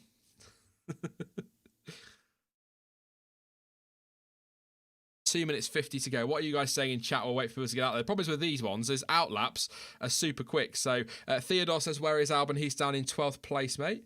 Aniket says, is scoreboard lagging? It is lagging. Apologies for that. Again, like I say, there's nothing I can do about that, unfortunately. Leclerc looks like his session is over. He's not in the car. He's probably happy there in fourth. Oh, he's got no tyres left. That's why. He's used 6 sets of softs, 2 sets of mediums, and 1 set of hards. So that's why he's doing. That's no point in going out at all. Owen wants to know what happened to Albon. Just wasn't quick enough. It's as simple as that from what I understand. I don't think it was an issue. Just wasn't quick enough to get through, but was actually only just under 4/10 off the fastest time. So that's how close it's been today. As everyone starts to head out, except Leclerc, of course. Ken says, do we think Russell can clutch it? I don't think so. But yeah, Rick says you never rely on Sean. I wouldn't rely on Sean. He's a nightmare. He really, really is. Leclerc wants to talk to George, or what? Haha, maybe. Says Moimeister. It could be. Just pop down to wish him well. It's just that he's run out of tyres. That's why he's not going. And Kvyat, I think, has just not posted a time because of... I assume he just hasn't got any tyres. He's 10th. He is heading out now on a set of softs, so he obviously only has one set of tyres left, so... Yeah. Just tyres. That's what it's been today. All this tyre talk in the race usually, and we've got it in qualifying today, which isn't really fun, is it? Tyre talk. Here we go.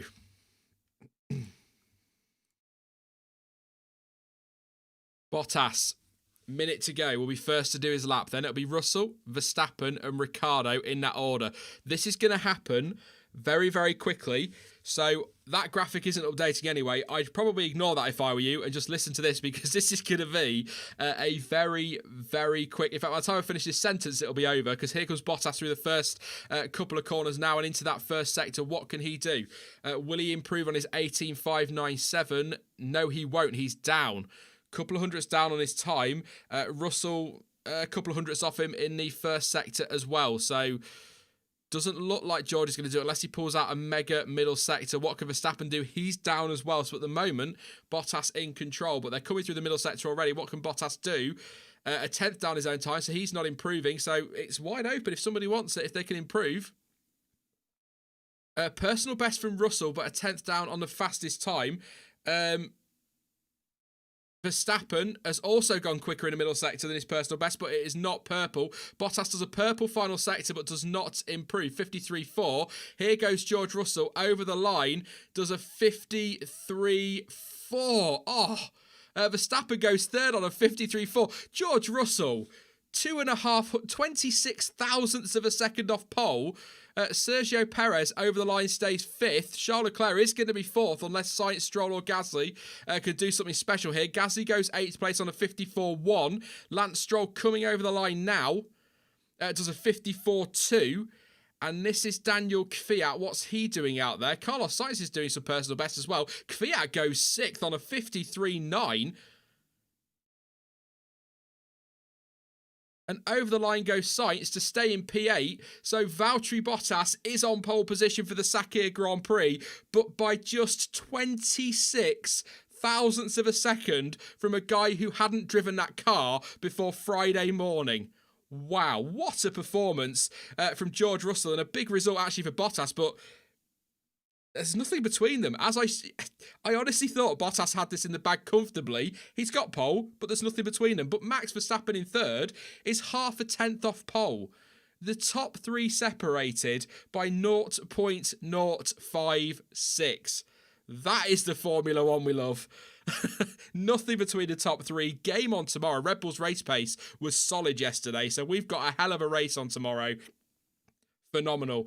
It's difficult. We'll do driver of the day in a bit. It's difficult to say anybody but George Russell, but Charles Leclerc, 4th place, didn't even need that second run in the end, did he? Didn't need to go out on the tyres. 4th place, couple of tenths off pole position. I'd never have believed that if you told me that at the start of the session. 5th for Sergio Perez, 6th for Daniel Kvyat, a result he really needed. Probably leaving Formula One at the end of the year, unfortunately. I do like Danny Kvyat, but he's been destroyed by his teammate this year, but that's a great performance from him. Daniel Ricciardo, 7th place. Probably disappointed to find himself behind an AlphaTauri. George Russell will be thrilled with that, I'm sure, but I'm trying to work out if he looks disappointed. We'll have a look in a second. He shouldn't do, because that's fantastic. Carlos Sainz 8th, Pierre Gasly 9th, and Lance Stroll 10th. I was just going to say on Ricciardo, maybe disappointed to be behind an AlphaTauri. However, in that battle for third in the Constructors, if Renault want any chance, they need a big result, and he can do that from 7th. So that is... wow.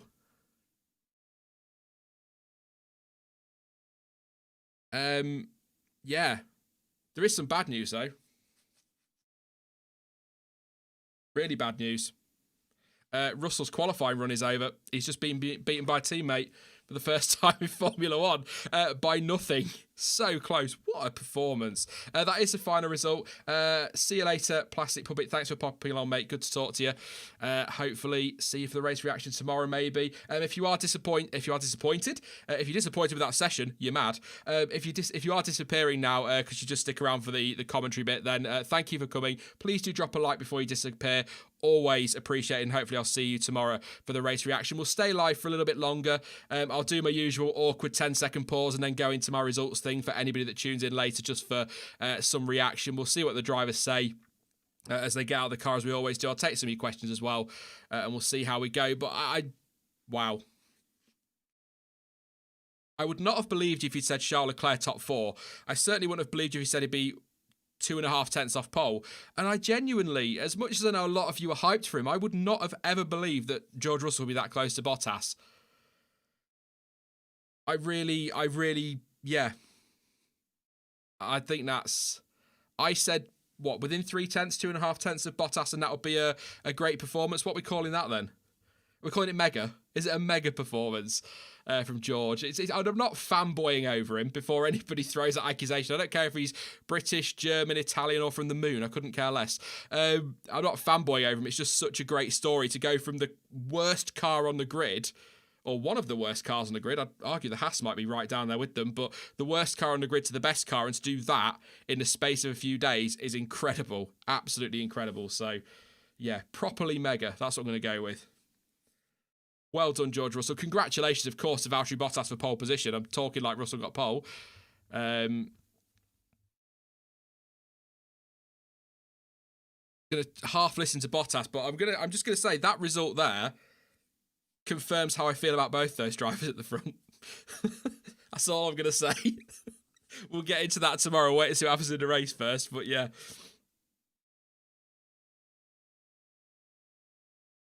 Rob says, Russell for the win tomorrow. Wouldn't that be amazing? It would indeed. Do you know what, Rob? I can't call this one. And I don't know about you, and I'm sure there'll be people in chat that agree as well. I love the fact that I have no idea what way this is going to go. I kind of like Turkey, and we saw it with, Imola and the Nürburgring. We didn't really have any idea who was going to win that. We could suspect it was probably going to be a Mercedes, and you might say, well, it's a Mercedes front row lockout, but you just look how close it is. We don't know who was going to get pole today, really. We probably suspected Bottas. We don't know who's going to win tomorrow, and I love that. I love not knowing in Formula One. It doesn't happen often enough, so when it does happen, I get really hyped like I'm a 12-year-old kid again, watching a sport I love being this close, and it's lovely to get that every now and again. So, yeah. And I look at drivers like Russell, Verstappen, Leclerc. I think you throw Sainz in there as well. Gasly. I look at those drivers, Norris as well. Just looking through the field there, the sport's got such a bright future as well. It really, really has. So I'm chuffed with that. I hate it when the Planet F1 thing does that because it means nothing. But Valtteri Bottas on pole position. We'll go through the order properly in a moment. So. Brett says you were almost speechless. I've not stopped talking since I started talking. I said dad, I think, as my first, or daddy as my first word. I've not stopped since.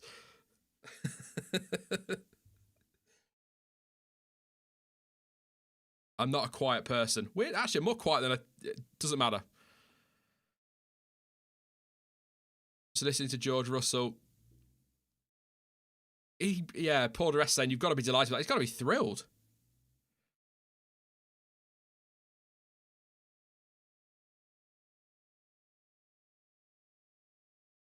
Yeah, I don't know what to say. I'm just. I sound like a fanboy, but I'm not. I'm just chuffed for him. That could be anybody up there that's just had that chance. I'd be, gutted for Stoff. Got to be honest, as much as I love him, I don't think he'd have been that close to Bottas if he'd have put Van Dorn in that car. Love the guy, I think he's ace, but I don't think he'd have been that close at all. I just don't. I'd argue, Russell won't kick himself for that. Bottas has got pole, so he'll be happy. I think Verstappen might be a little bit frustrated. We'll see in a minute when he gets to Paul di Resta, but to be that close to pole, he might be a little bit annoyed that he didn't. We'll see. Twisted Vision says I'm streaming tomorrow. I won't be doing the race watch along tomorrow. Unfortunately, probably not going to be another one of those this season. Have I done any this season? I don't know. Still trying to sort out the timing issue, so I don't think that's going to happen. But we will be live for the race reaction straight after, or more or less straight after the race, within an hour, hopefully. Got Stuart with me for that one, so yes.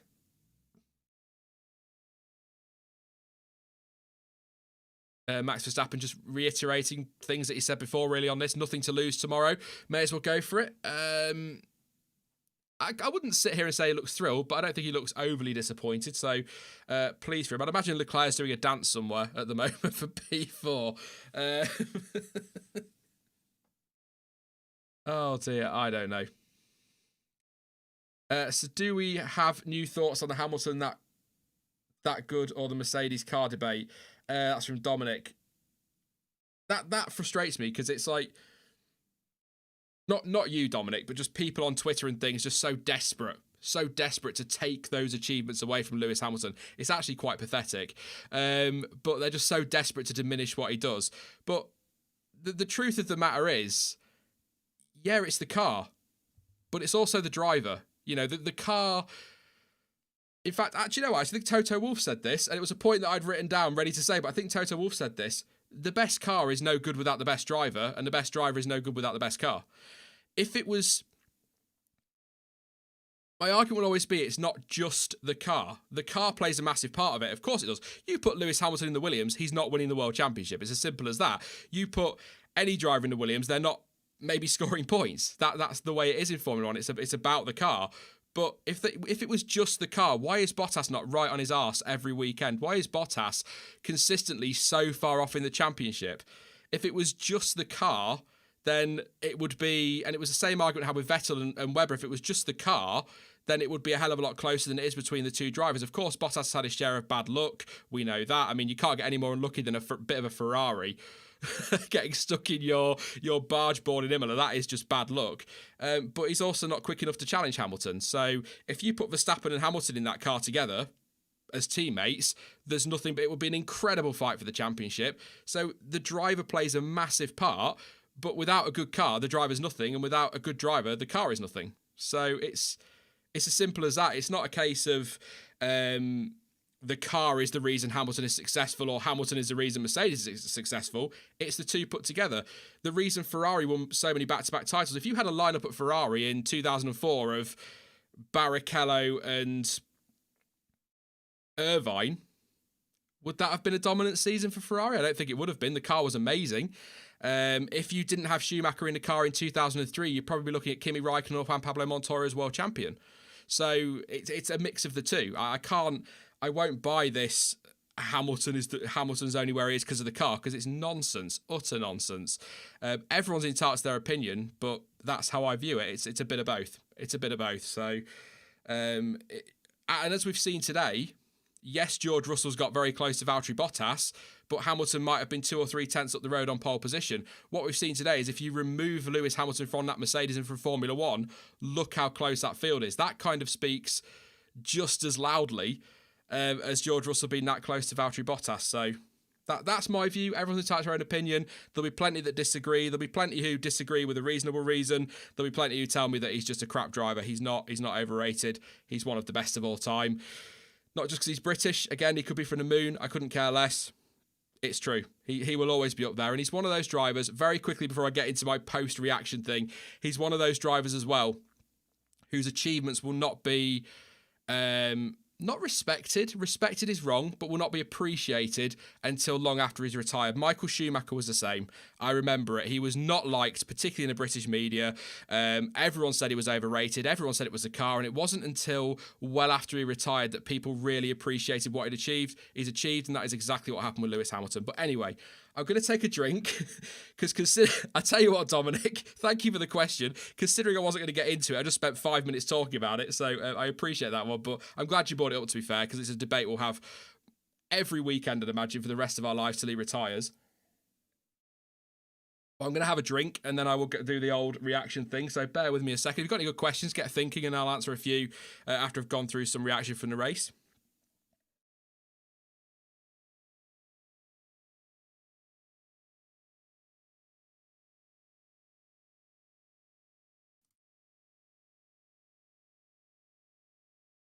So Valtteri Bottas will start tomorrow, Sakhir Grand Prix on pole position, but just 0.02 of a second clear of teammate George Russell. Fantastic for Bottas to get pole, but fantastic for George Russell to be that close to his teammate. Max Verstappen third place, 0.5 off pole, nothing between the top three.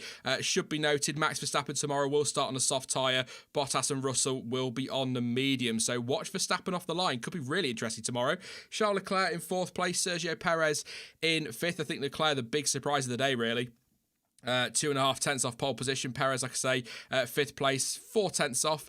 Daniel Kvyat, fantastic performance for him in sixth place for AlphaTauri, out qualifying Pierre Gasly, 0.5 second off pole position. Seventh place for Daniel Ricciardo, getting on for 0.6 off. Carlos Sainz in eighth and Pierre Gasly in ninth, and then Lance Stroll rounds out the top 10 on a 54.2, 0.8 of a second off of pole position. Esteban Ocon, he will start 11th. Free choice of tyre, of course, for all of these drivers. 12th, Alex Albon knocked out in Q2. Not good for him. 13th for Sebastian Vettel, 14th for Antonio Giovinazzi, only 15th for Lando Norris. I'll head on to Twitter in a minute and see if there's any reason for that. Could just be a tyre thing because people are running out of tyres. 16th for Kevin Magnussen out in Q1, these ones of course. 17th for Nicholas Latifi, 18th for Jack Aitken, about 1/10 off his teammate. I think that's a really good performance from him as well. Kimi Raikkonen in 19th place, and Pietro Fittipaldi qualified in 20th place with a 55.4, but to be fair, would have been 20th anyway because he's got to take grid penalties for engine component changes and all that business. So there you go. I don't know where to start. Apologies for the cough there. I don't know where to start with this one. So yeah, like I say, Bottas and Russell starting on the mediums tomorrow, Max Verstappen on the soft, so that's going to be interesting down to turn one. I mean, that front row is pretty tasty anyway, and if you throw a Max Verstappen in the mix on a softer compound of tyres, that is going to be fantastic. I think that's going to be great. I think that's going to be a great run down to turn one tomorrow. The first lap could be chaotic, of course. I hope and pray. I don't know what praying will do, but I hope that we don't see anything like we saw on the first lap last weekend. I don't think anybody wants to see that again, so hopefully all be good this time. But just to let you know, actually, I didn't mention the preview because it sort of was confirmed after I'd recorded it, but they have put a tyre barrier, 2 rows of tyres and some conveyor belts in front of that Armco where Grosjean crashed at the weekend, so hopefully that's a little bit safer this time around. But I can't wait. That's it. That's my reaction really. Is I just cannot wait for tomorrow's Grand Prix to have that front row anyway, and then Verstappen in behind on softer tyres. It could give us such a great battle on that first lap. Be intrigued to know how long the softs hold on, because they didn't hold on.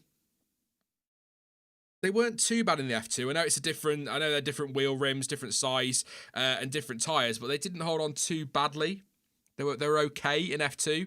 So it'll be interesting to see how they do hold on tomorrow. We saw last week they weren't brilliant, were they? So shorter track, slightly cooler temperatures might play into that, but you definitely want to be starting on the mediums. I would be surprised if we don't see 2 stops tomorrow. I'm fully expecting that one. Last week, as somebody actually pointed out in the comments, I said that Gasly was the only one to make a racing pit stop, but that's because he'd done one stop race, because he'd gone. He obviously pitted under the red flag, as everybody did, changed his tyres, but did a hard-to-hard stint. So it would be quite marginal to make a medium-to-hard or a soft-to-hard work. So we might see maybe medium-hard or medium-hard-medium or something like that, depending on what compounds are left. But I'd be surprised if it's just a one-stopper tomorrow. 87 laps, which sounds a lot, but will be no longer than any other race. It's just because the lap is so short. So strategy will play a massive part tomorrow. But I mean, we could sit here all evening and speculate about what strategy they're going to be on and how the tyres are going to play their part, and we would do normally. But I think on this layout, with the changes to the grid this weekend, with Lewis Hamilton unfortunately missing the weekend, get well soon to Lewis, of course, as well. So, but with him missing the weekend, the whole thing has been blown wide open, as we've seen with Max Verstappen and Charles Leclerc right up there in 3rd and 4th place. You'll probably say, what you're on about, Sean, Max always seems to be 3rd. But you know what I mean in terms of how close he is, 0.5 off. So I think I think it's been blown wide open, and I don't really want to speculate too much. I just want to kick back tomorrow and just enjoy what could be an absolutely sensational race. And what is going to follow what is probably going to be an absolutely brilliant F2 race as well, with the title to be decided. So I'm really looking forward to tomorrow all around, and I can't wait to see what we're going to get in the Grand Prix. I'm grinning from ear to ear today, and it's just the whole weekend. Again, I said it in the preview. I've said it already in the stream. I'll say it again. I don't ever wish Ill on a driver. I just never would do that because it's sick. You just don't. But the fact that Hamilton isn't here, nobody knows what's going to happen, and that's very exciting. It's the only positive to come from it, really, isn't it? So I was gonna, apart from his test, obviously, but terrible joke. I apologise. Very distasteful. But you know, I'm just excited. That's all I can say. I don't know what else to say. I'm in one of those. It's rare I get like this in. I think last time was probably Turkey with Stroll. I'm just too excited to really put too much effort into predicting anything tomorrow or how strategies are going to go. I just can't wait to see how this all unfolds. But massive shout outs today. Obviously, we'll move away from the top four because we've already talked about Leclerc. Great lap from Perez to make it into the top five. Got to be happy with that one. And Racing Point need big points. They need big points tomorrow because otherwise McLaren are going to be in a great position to secure that third place. Another double DNF for Racing Point, and McLaren probably will, realistically. I know there's still 44 points available. Yeah, because the fastest lap was 44 points available in Abu Dhabi, but McLaren or Racing Point aren't going to win a 1-2 in the final race, or they're not likely to, so you can't really bank on that. But big points needed. Daniel Kvyat, he deserves a nod today, as I've already said, in 6th place. I reckon Kvyat needs a big result this weekend. I know he's probably out. He's actually on Sky now, as I say that. He's probably out of that team at the end of the year. Looks like Tsunoda's going to be in that car for next season, if we believe the rumours, and if we look back at what happened in the F2 today, winning that race, and Helmut Marko and co at the bottom applauding him and talking to him. So probably going to be Tsunoda in that car. My chair keeps creaking. It is not me, I promise. It is just my chair, if you can hear it. But yeah, a big result for him. Just to go out on a high. Just to go out on a high if he is going to be out of Formula One. So, and if he can beat Gasly, I think that'd be a great performance from him. Do we reckon Danny Rick's disappointed with 7th? I can't. It'll be, like I said earlier, he'll be disappointed behind an AlphaTauri, but he's pretty close to Perez, so literally right behind him on the grid if you look at how the grid slots work out. So that could be interesting. I just don't see Renault getting 3rd in the Constructors, so I think they're just battling for pride now for some points and get as close as they can. Carlos Sainz 8th and Lando Norris 15th. That could see McLaren in a spot of bother if Racing Point do get a good result. But as we've seen before, when McLaren start well down the field, they can still pull out a fantastic result. So I just don't think you can write anything off tomorrow. And it's also worth noting Alex Albon down in 12th place. Every single race at the minute, even though I think he will still be in that car next year, because that seems to be what the noises are, it doesn't matter. Every single race is still absolutely crucial for him, and 12th place is a nightmare because, number one, he's well back on his teammate. Number two, in a Red Bull, he shouldn't be getting knocked out of Q2. Number three, he's in the mid-pack for that twisty middle section. That has got front wing losses and spins written all over it, so he needs to keep himself out of trouble. He's got to bounce back tomorrow because even though, again, I think he's got the seat, you just never know with Helmut Marko, and if he has a bad weekend, he might turn around and go, do you know what, screw you, we'll just bring Perez in. So, yeah. Intrigued as well to see what Seb Vettel can do 13th. If Charles Leclerc's 4th, you'd think Vettel could do well, but we don't know what's going on with that car.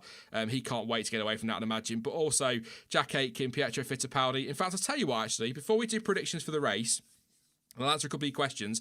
Let me know in chat and in the comments afterwards if you're watching a little bit later on.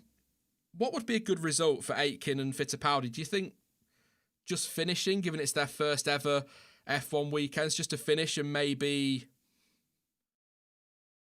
be relatively close to their teammates? Doesn't sound great, does it? When you just say, oh, just finishing the race would be an achievement, but they've not. Fittipaldi's not raced for a couple of years, and Jack Aitken, I think it's a couple of years Fittipaldi, and Jack Aitken, it's his first F1 weekend, so it's kind of difficult to be like they must be top 10 in a car that is not capable of scoring points on pure pace. I don't know. That's what I go with. I would go with that one. We'll go back to this screen for a minute while we round things off. No crashes or mistakes. That's a great point actually from Tyler Anderson. That's fair. Finish with no spins, says Cat. Just a clean race, says Westy. Casey also says just a clean race. Dan Philpott says don't crash into somebody. Aitken will finish above Latifi is a prediction there. That's pretty cool. Within 3 positions of teammates, says Ben Roberts. Don't think that's so bad. Yeah, I just think we're kind of agreeing, aren't we, really? That just a decent race, nothing crazy, get to the finish, done, would do for them. Aitken could be in the car again next weekend if Hamilton isn't back, of course. This could be Fittipaldi's only weekend in F1 this season, and maybe ever, possibly at least, because there's talk that if Grosjean can't race next weekend. By the way, he did sit in the cockpit of the car today, which was lovely to see.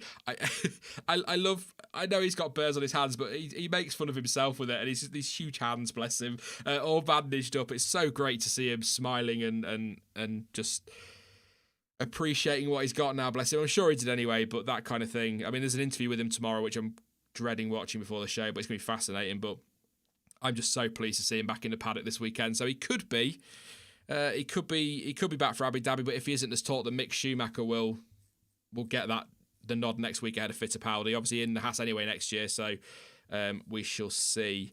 Hoping Grosjean gets another shot, because I know a few people last week, a few people didn't like it on social media, but a few people last week made the joke that if you're going to go out, that's how you do it. He'll never be forgotten, basically. But I think I'd rather he got back for himself. I think get back in the car, go racing, keep it clean. Even if he finishes last, I think he'll need that just for a bit of closure. Kind of like, what is it? I know it's not the same thing by a long way. When you fall off a bike, get straight back on it again. I think that's maybe what he'll want to do. I hope he can. I suspect he won't, but I hope he can. If not, it could be Mick Schumacher. So, yeah, but I don't really know what else to say. I'm just so excited for tomorrow. It's ridiculous how crazy excited I am for tomorrow. But George Russell, then, what do we reckon tomorrow? I'll tell you what, do your predictions now, and then we'll do some questions. Your top 3 for tomorrow's race, or just your winner, whichever you want to go with. I said Verstappen on Thursday. The race pace in the Red Bull was solid yesterday. The long run pace, as they often are in a race. He's half a tenth off pole. I think Verstappen tomorrow. I'm going to stick with my prediction of Verstappen, Bottas and Russell. I think is my top 3 tomorrow. And Russell's first ever points in F1 on the podium. That's a story, isn't it? So that's my top 3.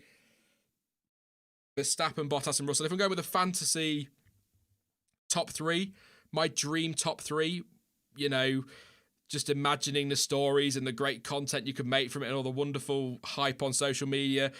George Russell win. I'd love to see Alex Albon up on the podium as well in second place. And a shock podium for Magnussen. I've not had a drink yet, I swear. I swear I've not been drinking. It's fine. It is the evening. I could do, but I haven't had a drink. I'm just messing about. But yeah, who have we got in the chat then? I'll stick with Verstappen, Bottas and Russell, as I shall now call him forever. Rince says Verstappen, Bottas and Perez for a podium. Interesting. Casey says George podium. Hey Ray says Verstappen, Perez and Ricciardo. Angelo says Russell DNF. Roman is a warrior, respect, says Buddha Boy. Completely agree. Bottas, Russell and Fittipaldi, says Dan Philpott. Westy says Verstappen, Bottas and Russell. I know I'm doing predictions. Completely agree with Tucker Racer. It doesn't matter how much you fall down, it matters how much you get up. Absolutely. David Hartong says Verstappen, Bottas and Fiat. Verstappen, Bottas and Russell for George. Rince says Verstappen, Bottas and Perez. I think I've read that, but I've done it again anyway. Infinite TK, Max gonna get him. I like that. At least a podium for Russell, Bottas, Verstappen and Russell for Parker. Robert says Verstappen, Russell, Bottas, Verstappen for game over. Verstappen, Bottas, Perez. A bit of love for Perez out there. Actually, Cat's saying that. And Russell, Verstappen, Perez for game to maim. Vanessa's gone with Bottas, Russell and Verstappen. Scroll down a little bit further. Tyler's gone with Bottas, Russell and Sainz. Tucker Racer, Russell, Fittipaldi and Aitken. That'd be mad, wouldn't it? Hamilton wins, Bottas second, Russell third, says Soja. Hamilton always finds a way to win, doesn't he? So he might do. Red Bull Sour Patronus says Perez, Fiat, Leclerc. It may have been you that put a prediction out that was quite wild last week, and I probably said the same thing then. I'd love to see that race. That'd be fantastic, wouldn't it? You know that's going to be a great race if that's your final 3. Verstappen, Perez and Bottas for Bert. Scroll a little bit further, super quickly. Perez, Kvyat and Magnussen for James, says the ex-drivers podium. That'd be a good one, wouldn't you? See you later, Tocker. Thank you for popping along, mate. I'll be rounding things up soon anyway. Bright Flare says Russell, Verstappen and Sainz. Verstappen, Bottas and Albon for Liam Bennett. Mohammed A says Bottas, slow start. You never know. You never know. Two more then. Who have we got? Ryan said Hamilton to win. He always finds a way. Jordan says Verstappen, Russell and Leclerc, and Liam's gone with Verstappen, Bottas and Albon. Yes, Q3 is over, Darshan. Just a quick run through the order. I'll do top 10, then we'll do the full order before we round up. Bottas on pole, Russell second, Verstappen third, Leclerc fourth, Perez in fifth, Kvyat sixth, Ricciardo seventh, Sainz eighth, Gasly ninth and Stroll 10th. So I'll run through the order again in a moment. Pop a couple of questions in. If you've got anything you want to ask, please do pop a question.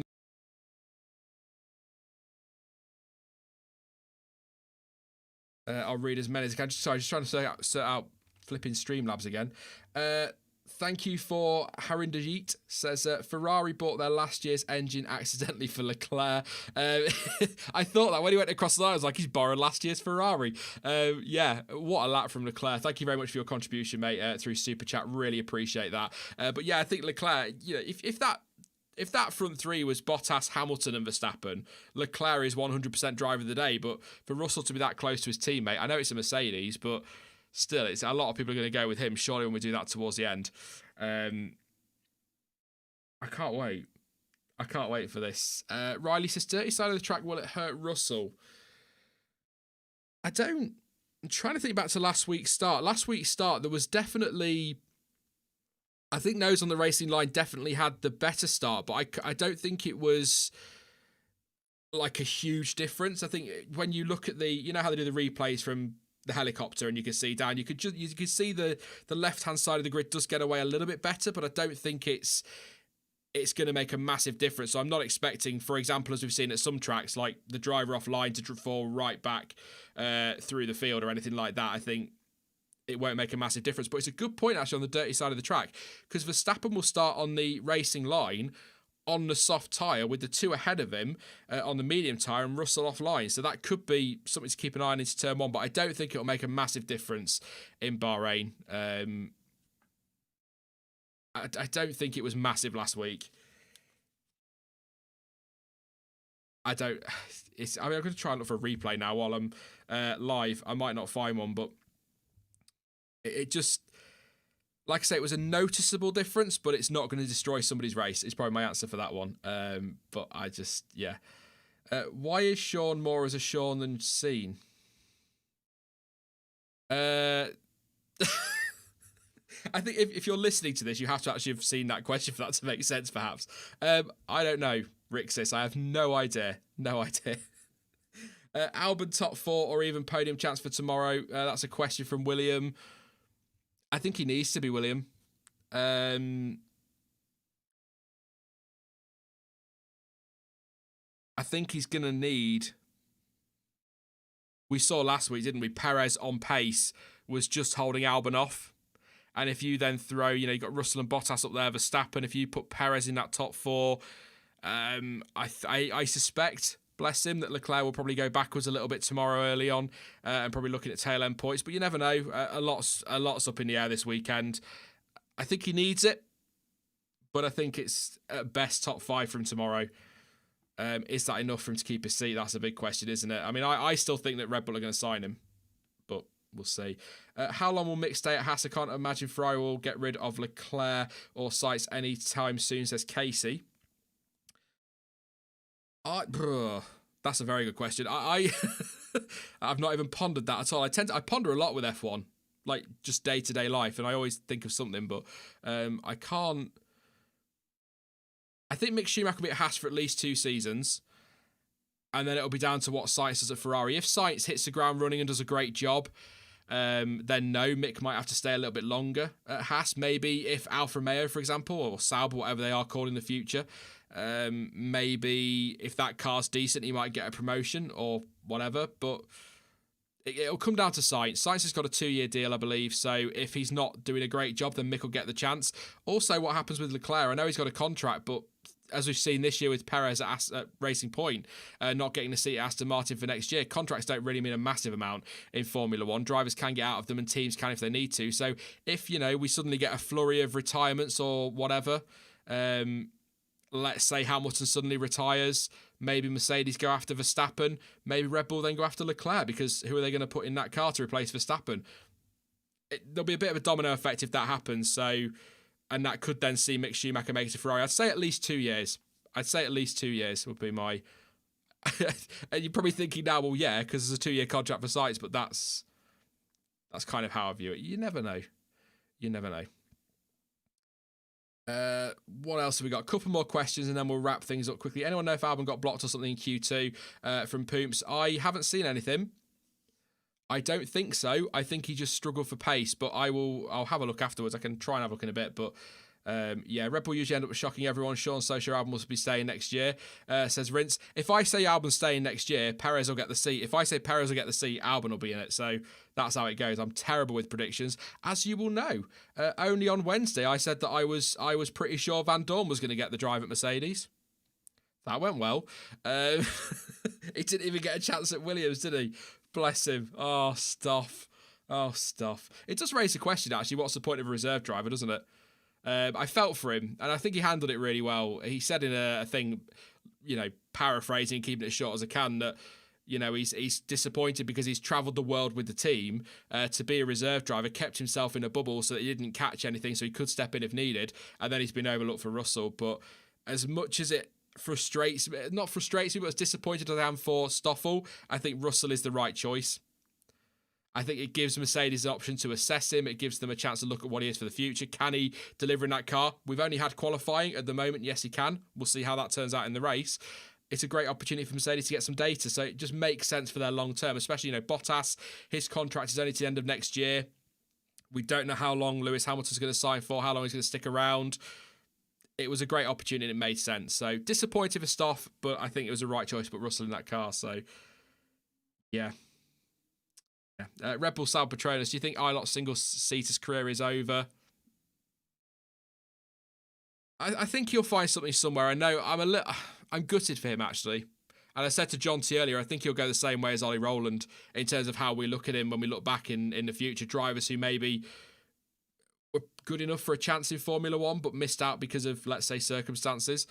But I don't think Ollie Rowland, by the way, was an amazing driver who was going to win titles, but I think he'd done enough in GP2 as it was then to warrant maybe a seat or a chance, but not everyone's going to get that opportunity, are they? So I think that's how we'll look at him in the future. I think he'll find something somewhere, but he's already said, hasn't he, F2 is not likely to happen because he can't afford it, and F1 is not going to happen. So it's a debate we can come back to this properly over the winter, but I think it's a debate to be had about affordable racing. I know you've got to have money to go racing.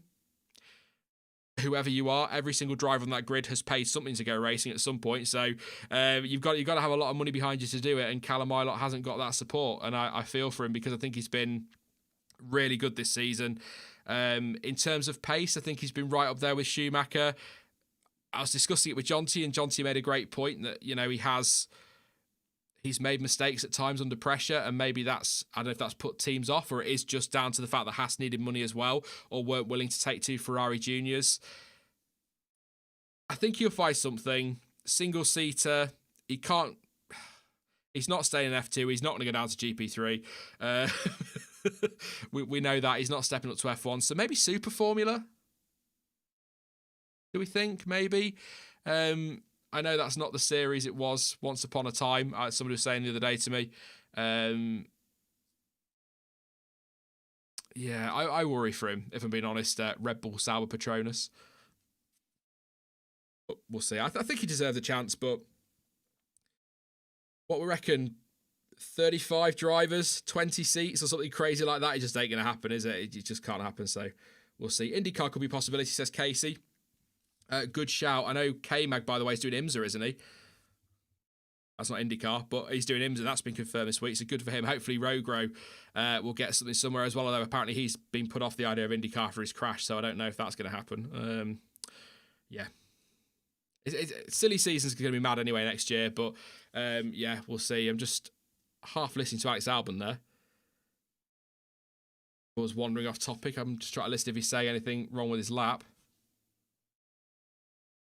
Saying at some parts of the circuit it'll be hard to overtake. I think we kind of know that, don't we? That it's going to be tough to overtake here. Turn 1 and turn 4 are your best bets, but because of the exit of 4, it's difficult to make that move. He says he was happy with his lap. There we go. So obviously there was no issues on the lap. He said he was happy with it. So there you go, but he was P12. Thank you to Razza for your contribution, or Razor, Razza? You know who you are. It says likelihood of Bottas losing his seat to George for 2021. We've seen other contracts, Perez, for example, that were in place and then broken. Thank you for your contribution, mate. I don't think Bottas is under threat for next year. I think they'll keep him. They'll honour that contract.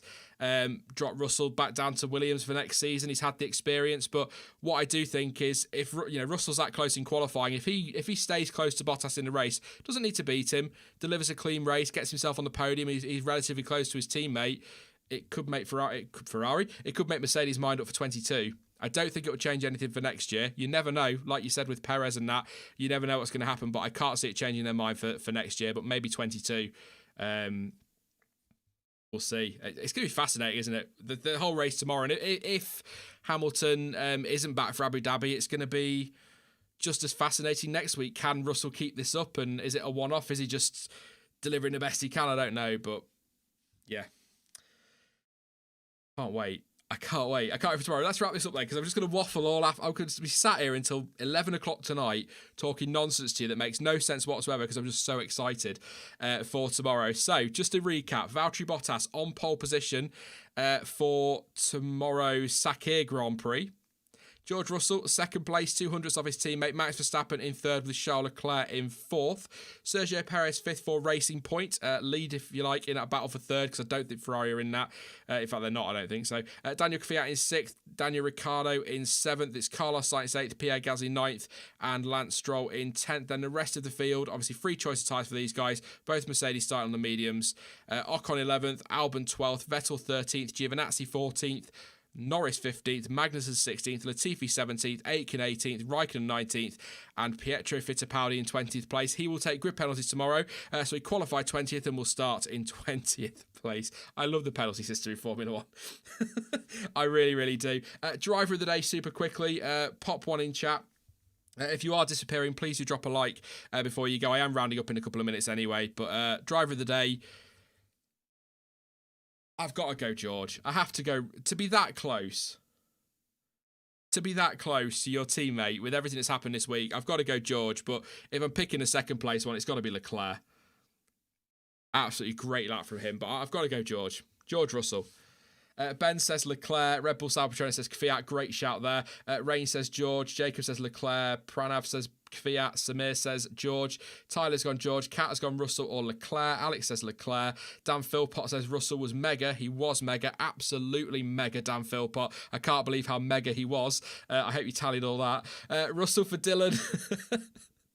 I love you like you're mad. Sam says Leclerc. Williams gone with George or Gasly. I'm just reading them as they scroll, so if I miss you, I'm sorry. Sanita says Leclerc. Nominal time says the Torpedo. Rince says Leclerc.